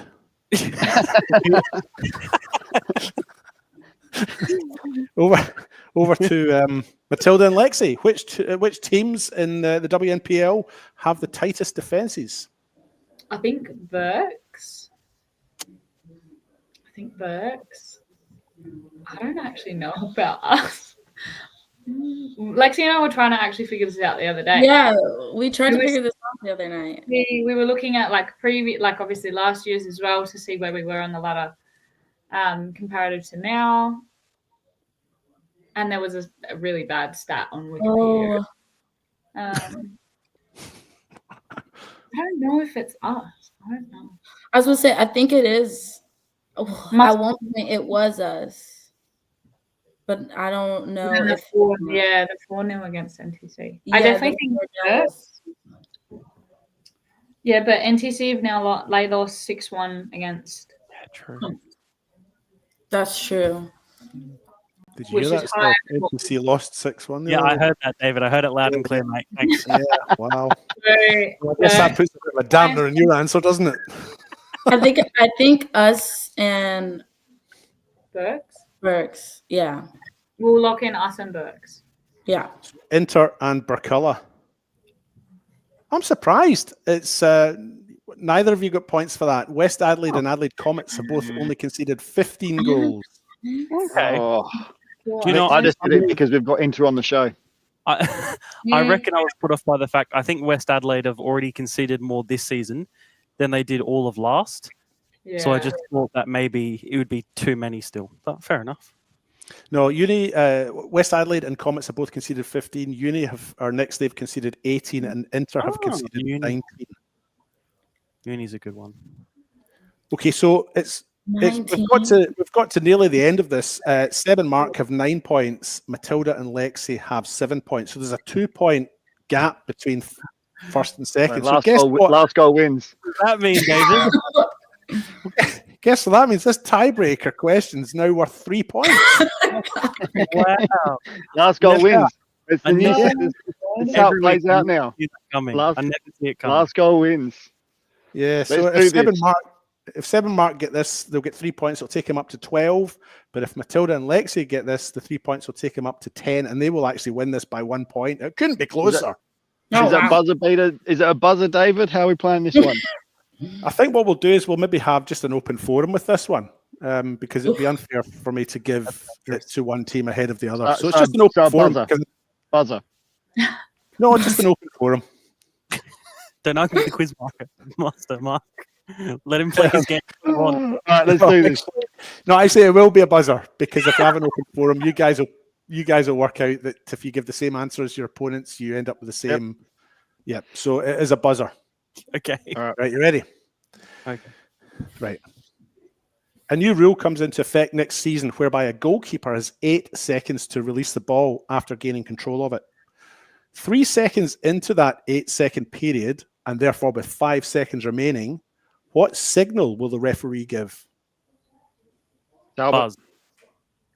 Okay, Mark and Seb. They'll put a hand up and count and physically count down with the 5, 4, 3, 2, 1, and then they'll award a corner. It was either that or a whistle. Well, which is it? No, it's not a whistle. Those are two different answers. Yeah, No, I'm different going with answers. Mark. Two different answers. No. It was said I was thinking between his or mine, but I'm going with Mark because we both thought it. It's a team. You have to decide on one. It's not a whistle. He won't blow the whistle at 5. He'll just count. The ref will just count down and show them counting down. Yeah, it'll be with their counted. hand. Matilda and Lexie, what would you say? Same as probably Mark. It'll go like a futsal style, like when they do kick-ins, when they do the counting. I'll just remind you that if you say exactly the same as Mark, then you'll both get a point and you'll lose it. We go with the So you probably want to say something a bit different to Mark if you want to have a chance. And Seb. Who? Handstand. Who's not doing a handstand? He says, "Come on, keep," and that's it. No one calls us keep. Stupid. Yeah, maybe they hurry us along. We'll say they give us they put a signal to hurry us along. They do a signal. What form would that signal take? Hand gesture. A hand gesture like that. Yeah. Okay, I'm going to have to give it to Mark and Seb because although he wasn't exactly right, he was closest. With 5 seconds remaining, the referee will just simply raise a hand. Oh. He doesn't do the 5, 4, 3, 2. Oh, he doesn't do a count? No, and doesn't do the. You know what I would do? No worries, Ref. You're all good. Keep your hand up there all day long.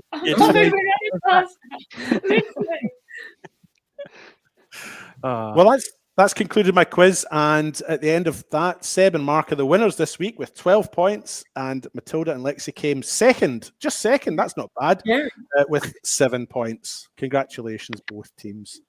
And David, that was David Grant quiz production.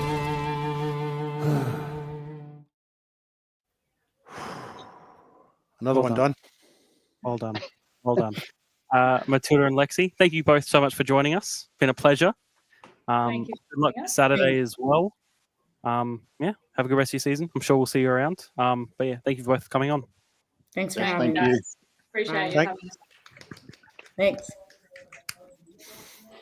Good chat. Very, very good time. They were good. Yes, they were.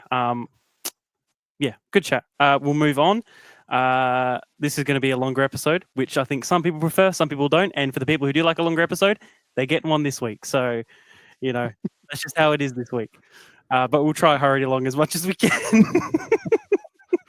All right. Looking at results, starting in State League 2 in the North, Port Adelaide losing 2-1 to Elizabeth Grove. Adelaide Atletico 4-2 winners against Garn United.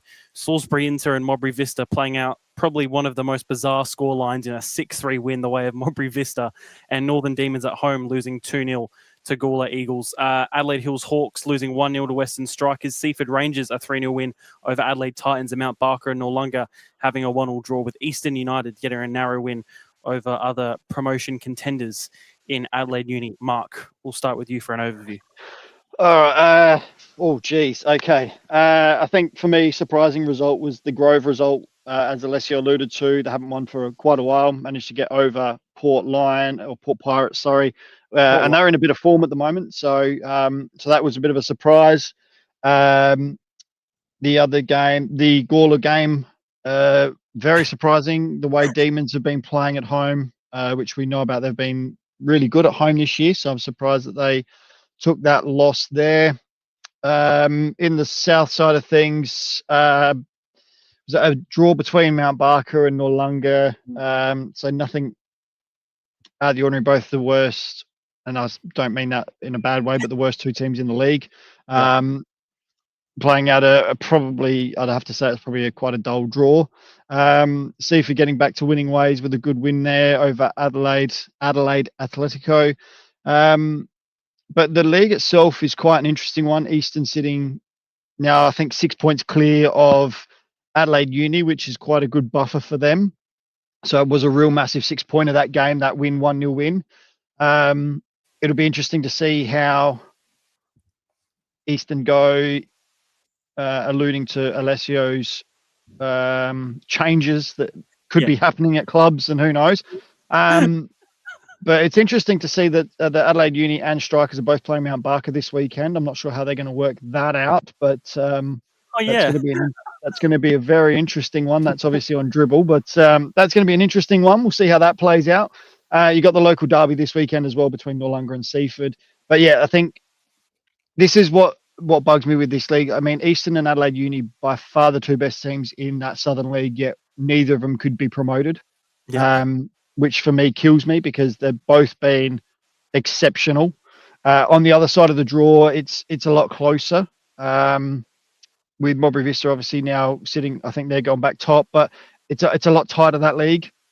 As you can see there, they've just gone back top just based purely on goal difference. So it's a lot tighter, 25, 25, 21. So yeah, I think the North League has been a lot tighter in that regard. So that one is still for me up for grabs. And Gawler, to be honest, a real surprise package this season. No one expected them to be there, and they're flying high. Mind the pun. You do say it's close, but also there is still the factor of Inter are still possibly to be deducted 6 points too, which then will create a 7-point gap between Gawler and then who would go in a third is Atletico. So it is close and not close. I guess the finals race is probably the tightest out of all of them, to be honest. But it looks like it is turning into a 2-horse race between Gawler and Modbury of all teams. David, we'll go to you. Oh, actually, sorry.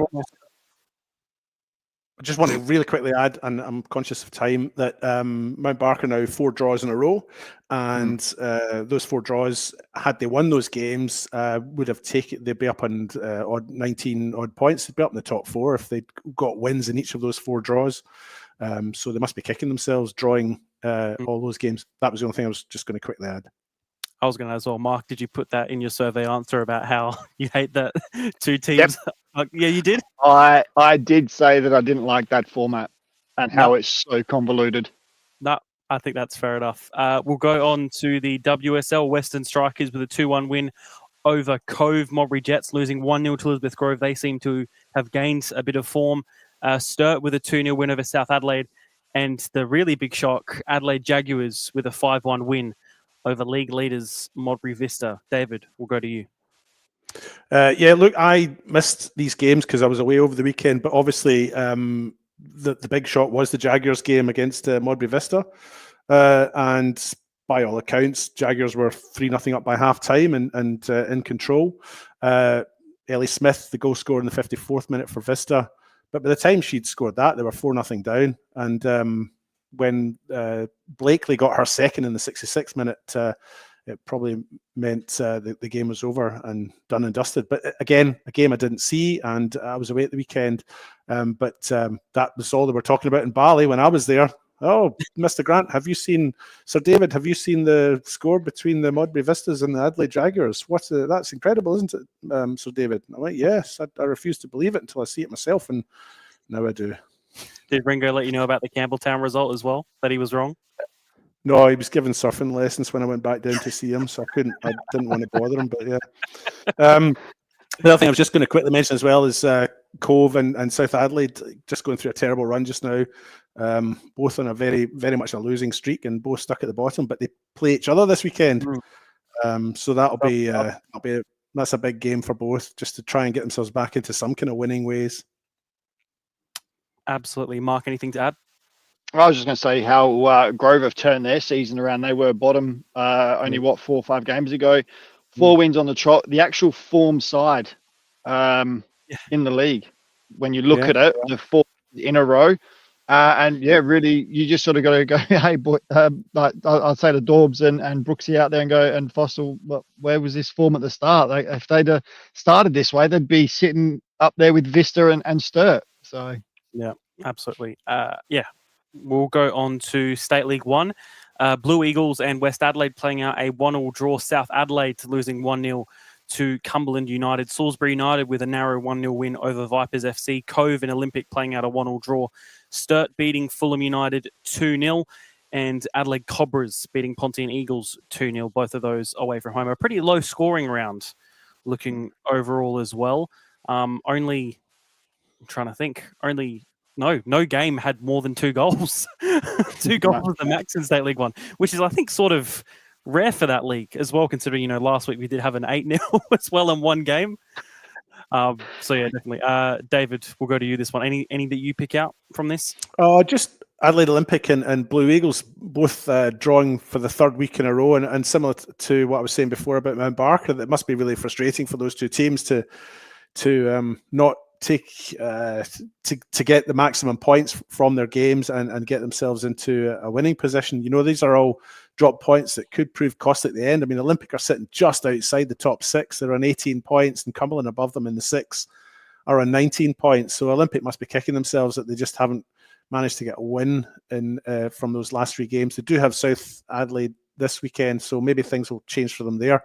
And Blue Eagles, with those draws they've had, they've just opened up a gap between themselves and Sturt at the top. There's now a 9-point gap between Blue Eagles coming off the back of 3 draws and Sturt, who had another win at the weekend.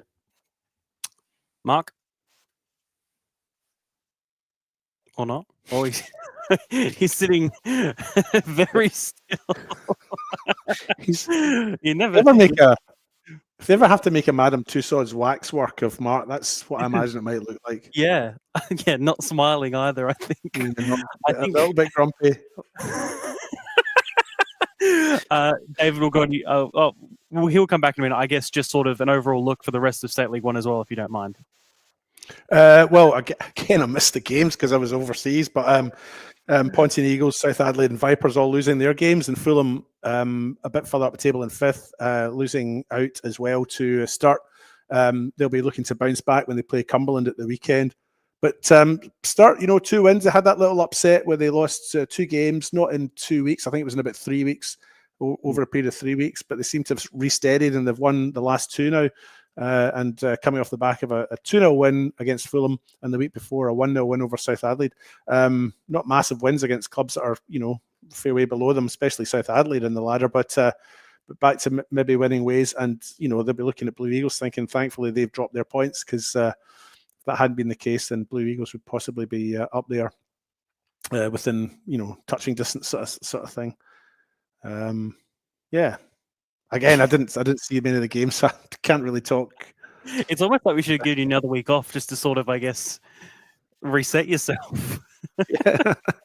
No, that's fine. We'll still wait for Mark to come back. We'll go on to the WMPL WSL Cup semi-finals. Football SA beating Salisbury Inter 1-0 very late on, and West Adelaide beating Metro United 3-2 in a thrilling game where there were 2 goals scored within the space of, I think, 5 minutes for both sides, both equalising. I think it was at 1-1.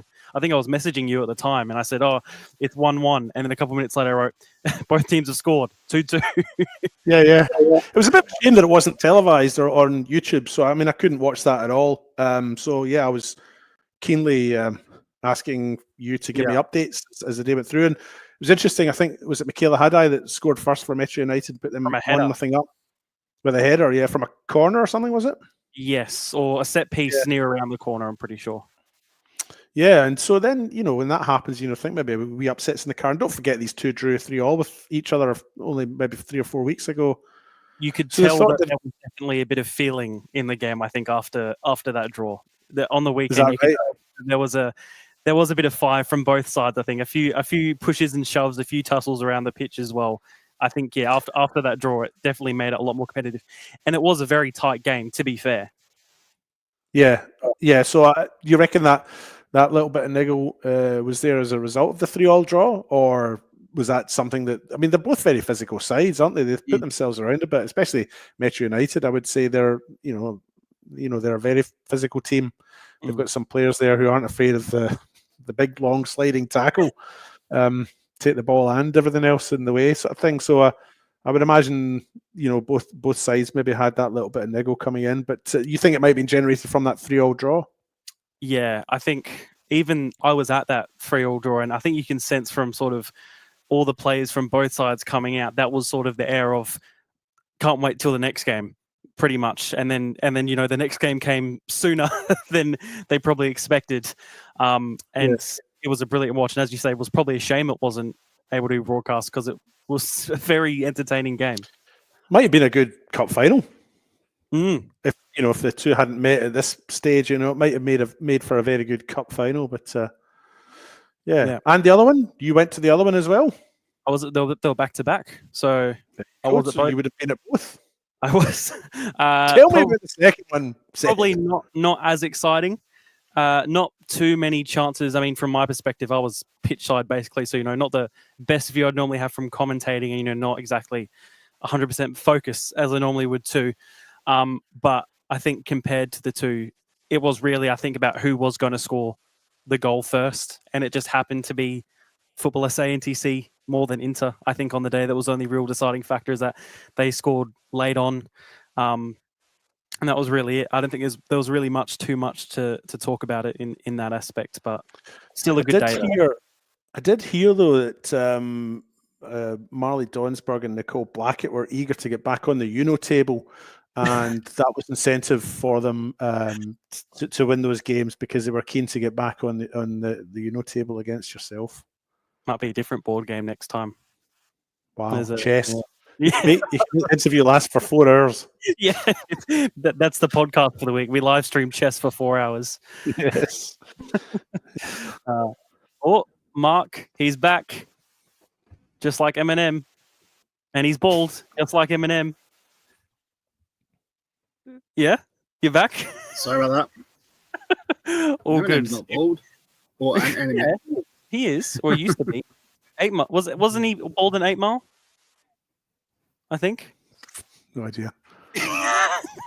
You're too old. No. All right, on to. He's always had a little bit of hair.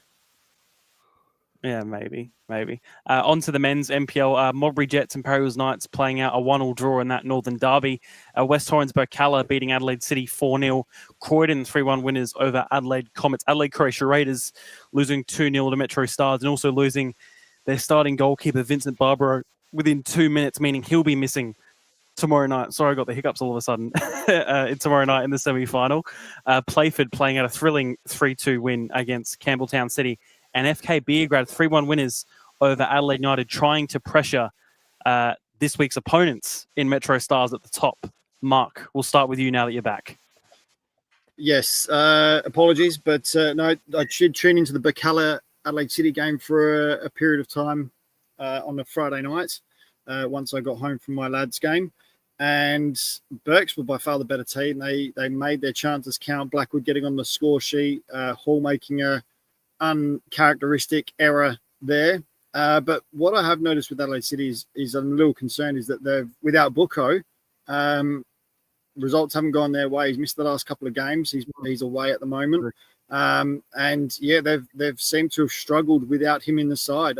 He's dropped into a 6 role these days, playing a little bit deeper and just bossing the midfield from there. But yeah, they seem to have struggled without him in their lineup. So Burke's amazing result for them in the end. Welsh getting on the score sheet as well. And then young Class and Thomas getting a brace in the second half. So yeah, all things looking good for Burkalla at the moment. I was going to say, the game having a bit of a younger team as well lately too. Just to add on. Yeah, they have.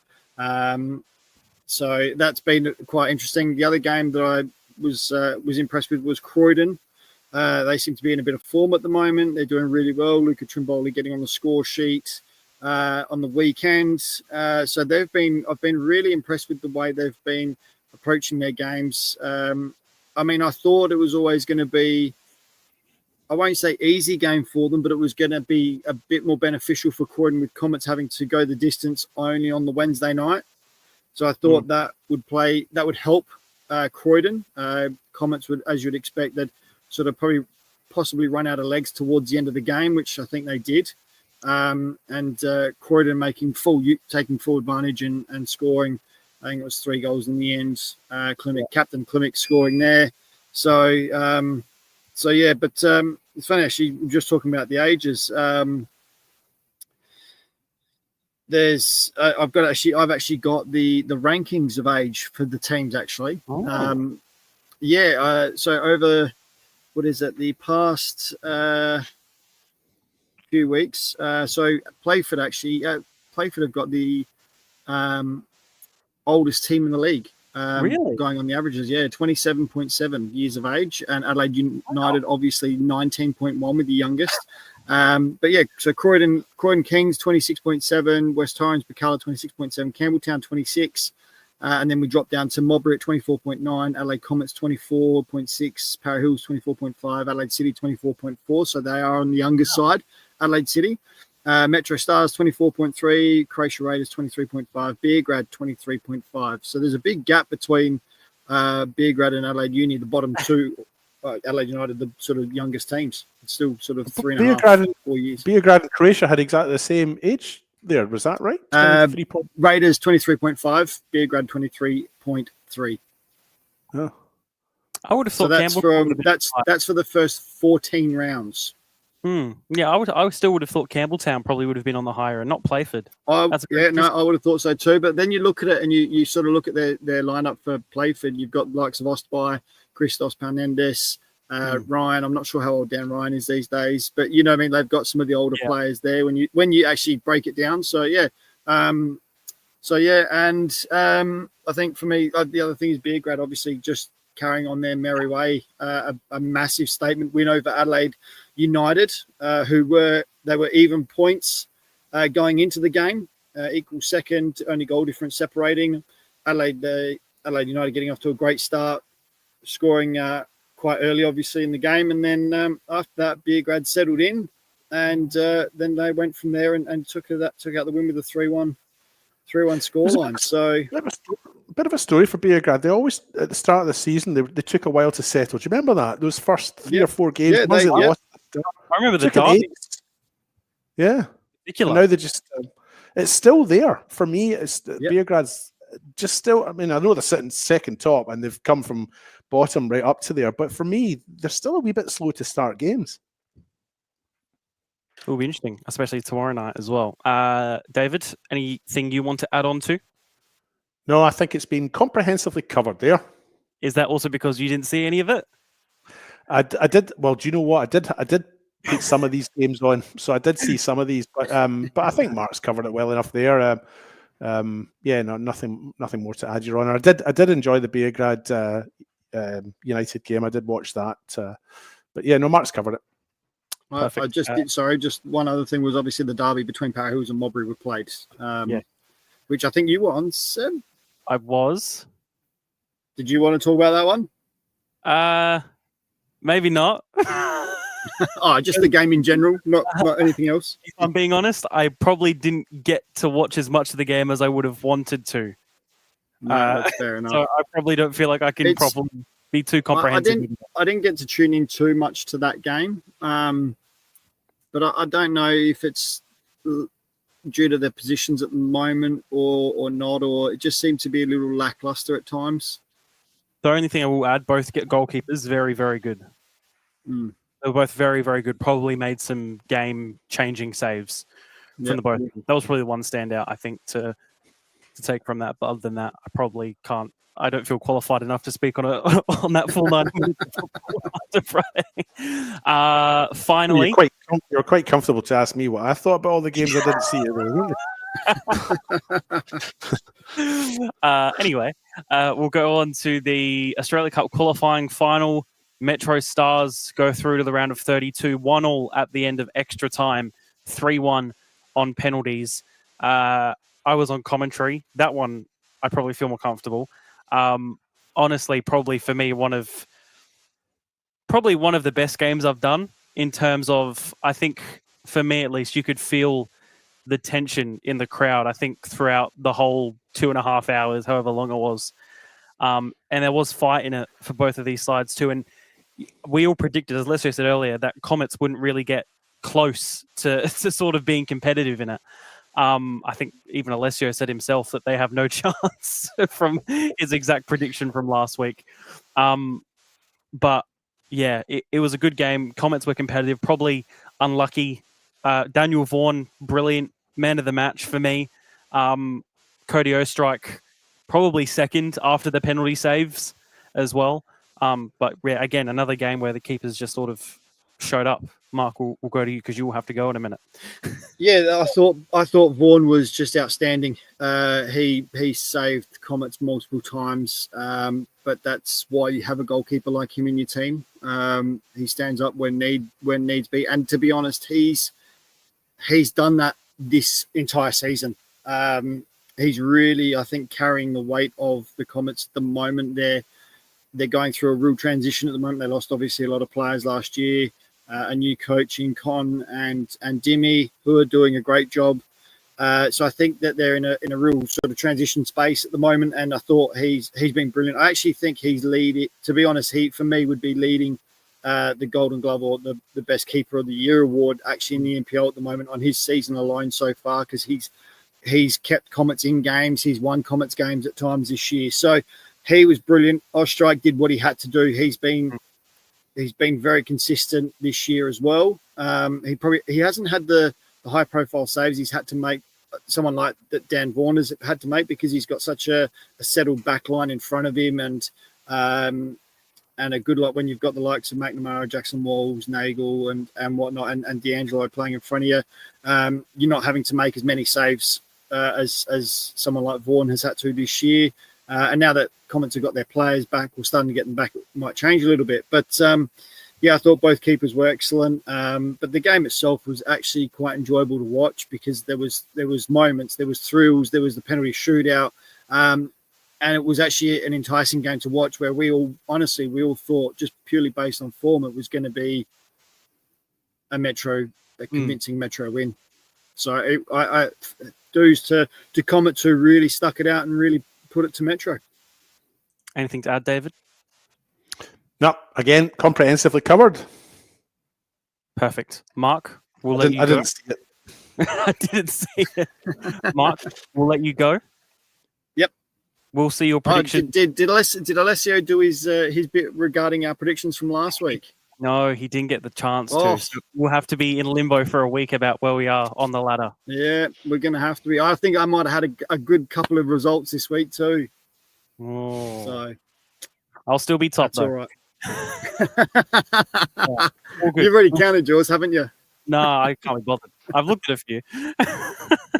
Anyway, no, all I'm going to say is, if guys can get out and watch the games tomorrow night and the weekend, obviously, and we'll go from there. And I think I'm on the Bacala game this weekend on Saturday afternoon. So very nice. We'll see your predictions awesome. Tomorrow morning. Done. Perfect. Thank you, Mark. Thanks, guys. See ya. You mate. And now we're down to just two, David. Aye, but the This best feels two. weird. This feels weird. It's never just two of us. No, I know, it's kind of odd, isn't it? It's like having a private conversation with 100 people listening. Yeah, I don't like it. Whereas it's the four of us, it feels, a bit more open. It feels like it's not, I don't know, personal or something. I don't know. Yeah, exactly. All right. One game from each league we'll predict. Right. Hang on. Yeah. Where do we start? With State League 2, as always. State League 2, as always. Of course. I'll get the hang of this eventually. Yeah, exactly. So normally I'd pick out these games beforehand, but to be honest, I kind of forgot. So I'm going to sort of wing what games we predict. Let's predict Gawler versus Salisbury Inter. Oh, so let's go to North. Yeah.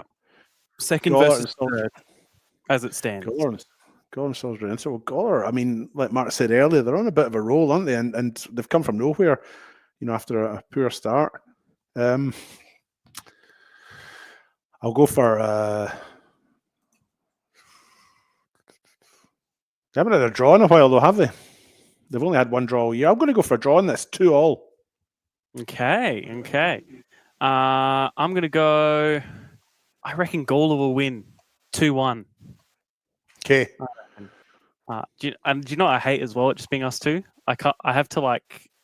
I normally go to someone next, but now I just move on. It feels weird. Pressure's on. Do I need to write anything down, or will we just? Oh yeah, true. No, I'll have to listen back, and so will Alessio to put them all together All right, anyway. okay. To the south, what's a good one to predict? Let's do. We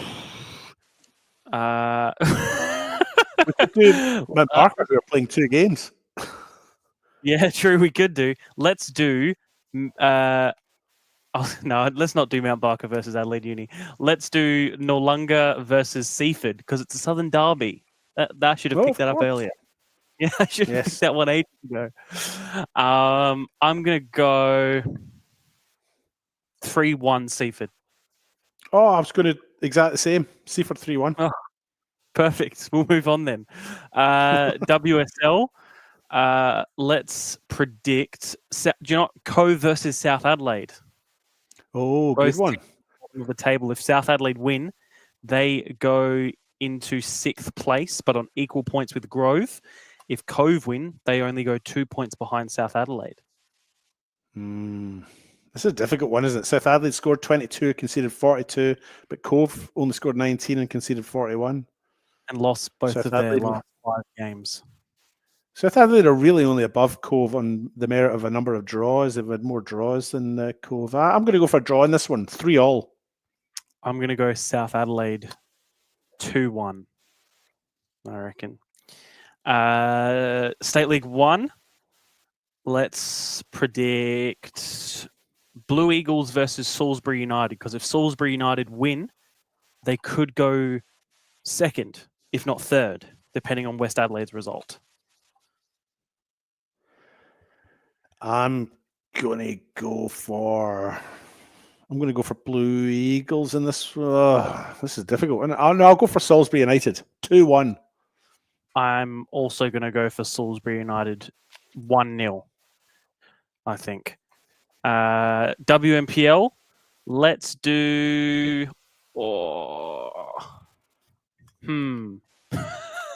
I don't like it just being the two of us. It's really weird. Would you like me to pick one? Nah. I think I'm okay. Let's do. Let's do my game. Metro versus Adelaide Uni. Whoever wins, or if Uni win, they jump Metro and possibly Salisbury. If Metro win, they could create a bit of a gap depending on how Salisbury's game goes as well. But only 1 point between them, Metro and Uni. Going to go for a draw in this one. I'm going to go Uni 3-1. I'm going to go for a draw, 2-2. Okay. Men's NPL. What's here that we can do? Oh, actually, do you know what? I saw a tweet. I think it was Demi Peps' tweet. This weekend, 1st place 2nd in Metro versus Beergrad, 3rd place 4th in United and Croydon, and 5th place 6th in Playford and Adelaide City. So a very, very funny way how that's worked out. Let's do Metro Stars versus FK Beergrad, my other game, my doubleheader, my long doubleheader actually. If anyone from Metro is listening, why is there a big gap between the women's game and the men's game? Because I'm going to have to be sitting there sort of just waiting for a while between the games. So if anyone can explain, that would be very appreciated. But Metro versus FK Beergrad, I'm going to go for an FK Beergrad 2-1 win. Oh, actually, no, we're doing this game, I think, actually. Yeah, possible. Well, probably. Yeah, probably. I'm going to go for an FK Beergrad. Did you say FK Beergrad? Yeah, I did. 2-1, I think.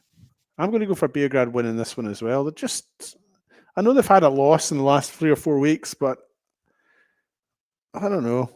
Metro Stars coming off the disappointment maybe of the Comets game. I mean, not disappointment they won, but they weren't maybe as convincing. They would be in the league normally. Yeah, I'm going to just go for a little bit of an upset there. Metro Stars went through a wobbly phase maybe 6-7 games ago, and they can't win every game between now and the end. So let's say FK Beergrad win this one 2-1. And then finally, FK Beergrad again, but against Croatia Raiders tomorrow night. You are on co-coms for this game. Yes. new manager bounce, but bottom of the table, whereas FK Beograd are just sort of in form at the moment and very good. Do you know if Reece Thompson and Jai King Byrne are coming back? I think so, but no Vinny Barbara, of course, due to being sent off on the weekend. So they will be without their starting goalkeeper. So I'm 3-1 Beograd in normal time.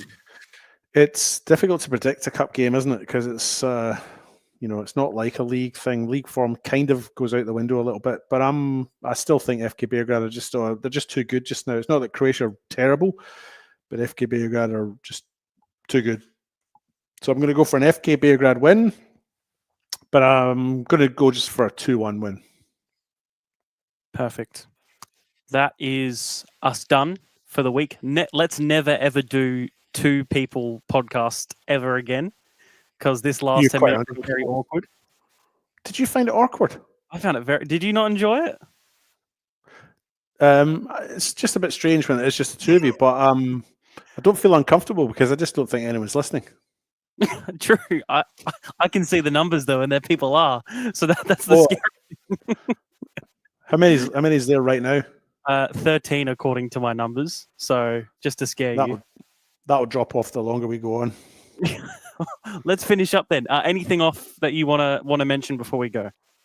No, I think thanks to our guests for coming on tonight. They were both great again, and we really appreciate it. I'll try and reach out and get some more organised over the next couple of weeks, but we really appreciate the guests coming on.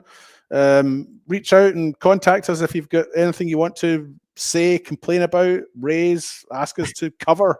For maybe there's a little story out there that we don't know about. So reach out to us at on our, as the kids say, on our socials. Well done. You're getting hit with it. Yeah. Especially when Mark was talking earlier on about the average age of the NPL teams, I was wondering what our average age must be. But it's kind of nice for me to think that the average age of the team I'm in here might just be below 30. Actually, speaking of our socials, thank you to all who follow us and subscribe. We just hit 1,000 on Instagram, which is very, very cool. Considering the whole of last season, I reckon we had about 90. So to get about 900 plus in the span of about 7 months maybe, since the beginning of the season, basically, is pretty mental. It is.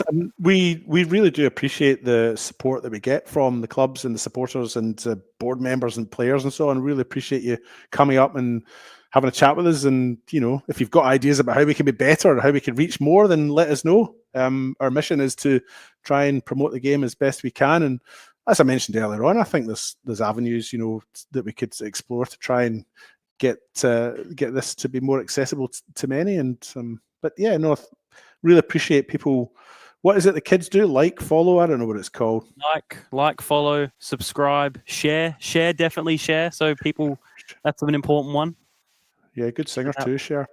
Goes back to me wanting to do a music podcast if there's no football. That's right. Well, we should do that. What are you doing on Thursday nights? Yeah, I'll be more than keen. Absolutely. We should. I don't know what. One song at a time. Oh, we could do like an... Do you know, this is a conversation for off. Oh, okay. I would love to, but if we weren't going as long, then I'd be happy to talk about it on air. Right. So on that note, thank you for watching. Thank you for listening. We'll see you around the place. We'll both be there at the Croatia Beograd. You'll hear David's voice if you're at home. You'll hear my voice if you're at the ground. So the best of both worlds, really. If you hate me, you can listen to David. If you hate David, listen to me. It's just like Hannah Montana says. Thank you for listening. You know Hannah Montana? Yeah, is that Miley Virus? Who? Miley Virus? I don't know if you're joking or not. Miley Cyrus. Okay, I couldn't tell just because of the age thing. Yes. Anyway, I need to outro this. Thank you for listening. Thank you for watching. We'll see you next week. Go to the football. Listen to us. Share, like, follow, all that fun stuff. Yeah. Bye-bye. Share. Good singer. Alex Mullen to make it 3-1 in the grand final. Puts in the penalty and wins the grand final for Campbelltown City. No one attacks it. Comes back up to Fernandez. It's a goal! It's time! Lexie back quick. Jai King Byrne, what a shot! My goodness me! Oh, can't teach that sort of stuff. Sends it in, shoot, keeps it low, and it's gone in! It's gone in! LA Uni have scored! In time added! Tries to get under control, and the shot from Tolland! Salisbury into it, 2-0 up! Still Butler with another chance, it's 2-1 to play for it! Persistence has paid off for play for it! One touch the keeper, puts it into the bottom corner. Beach gives him a shoulder after that as well. He's lost his clean sheet, and he's lost his head with a red card! David, this is massive! Skills to make the girls sing, and the geezers too, yeah, we're doing this thing.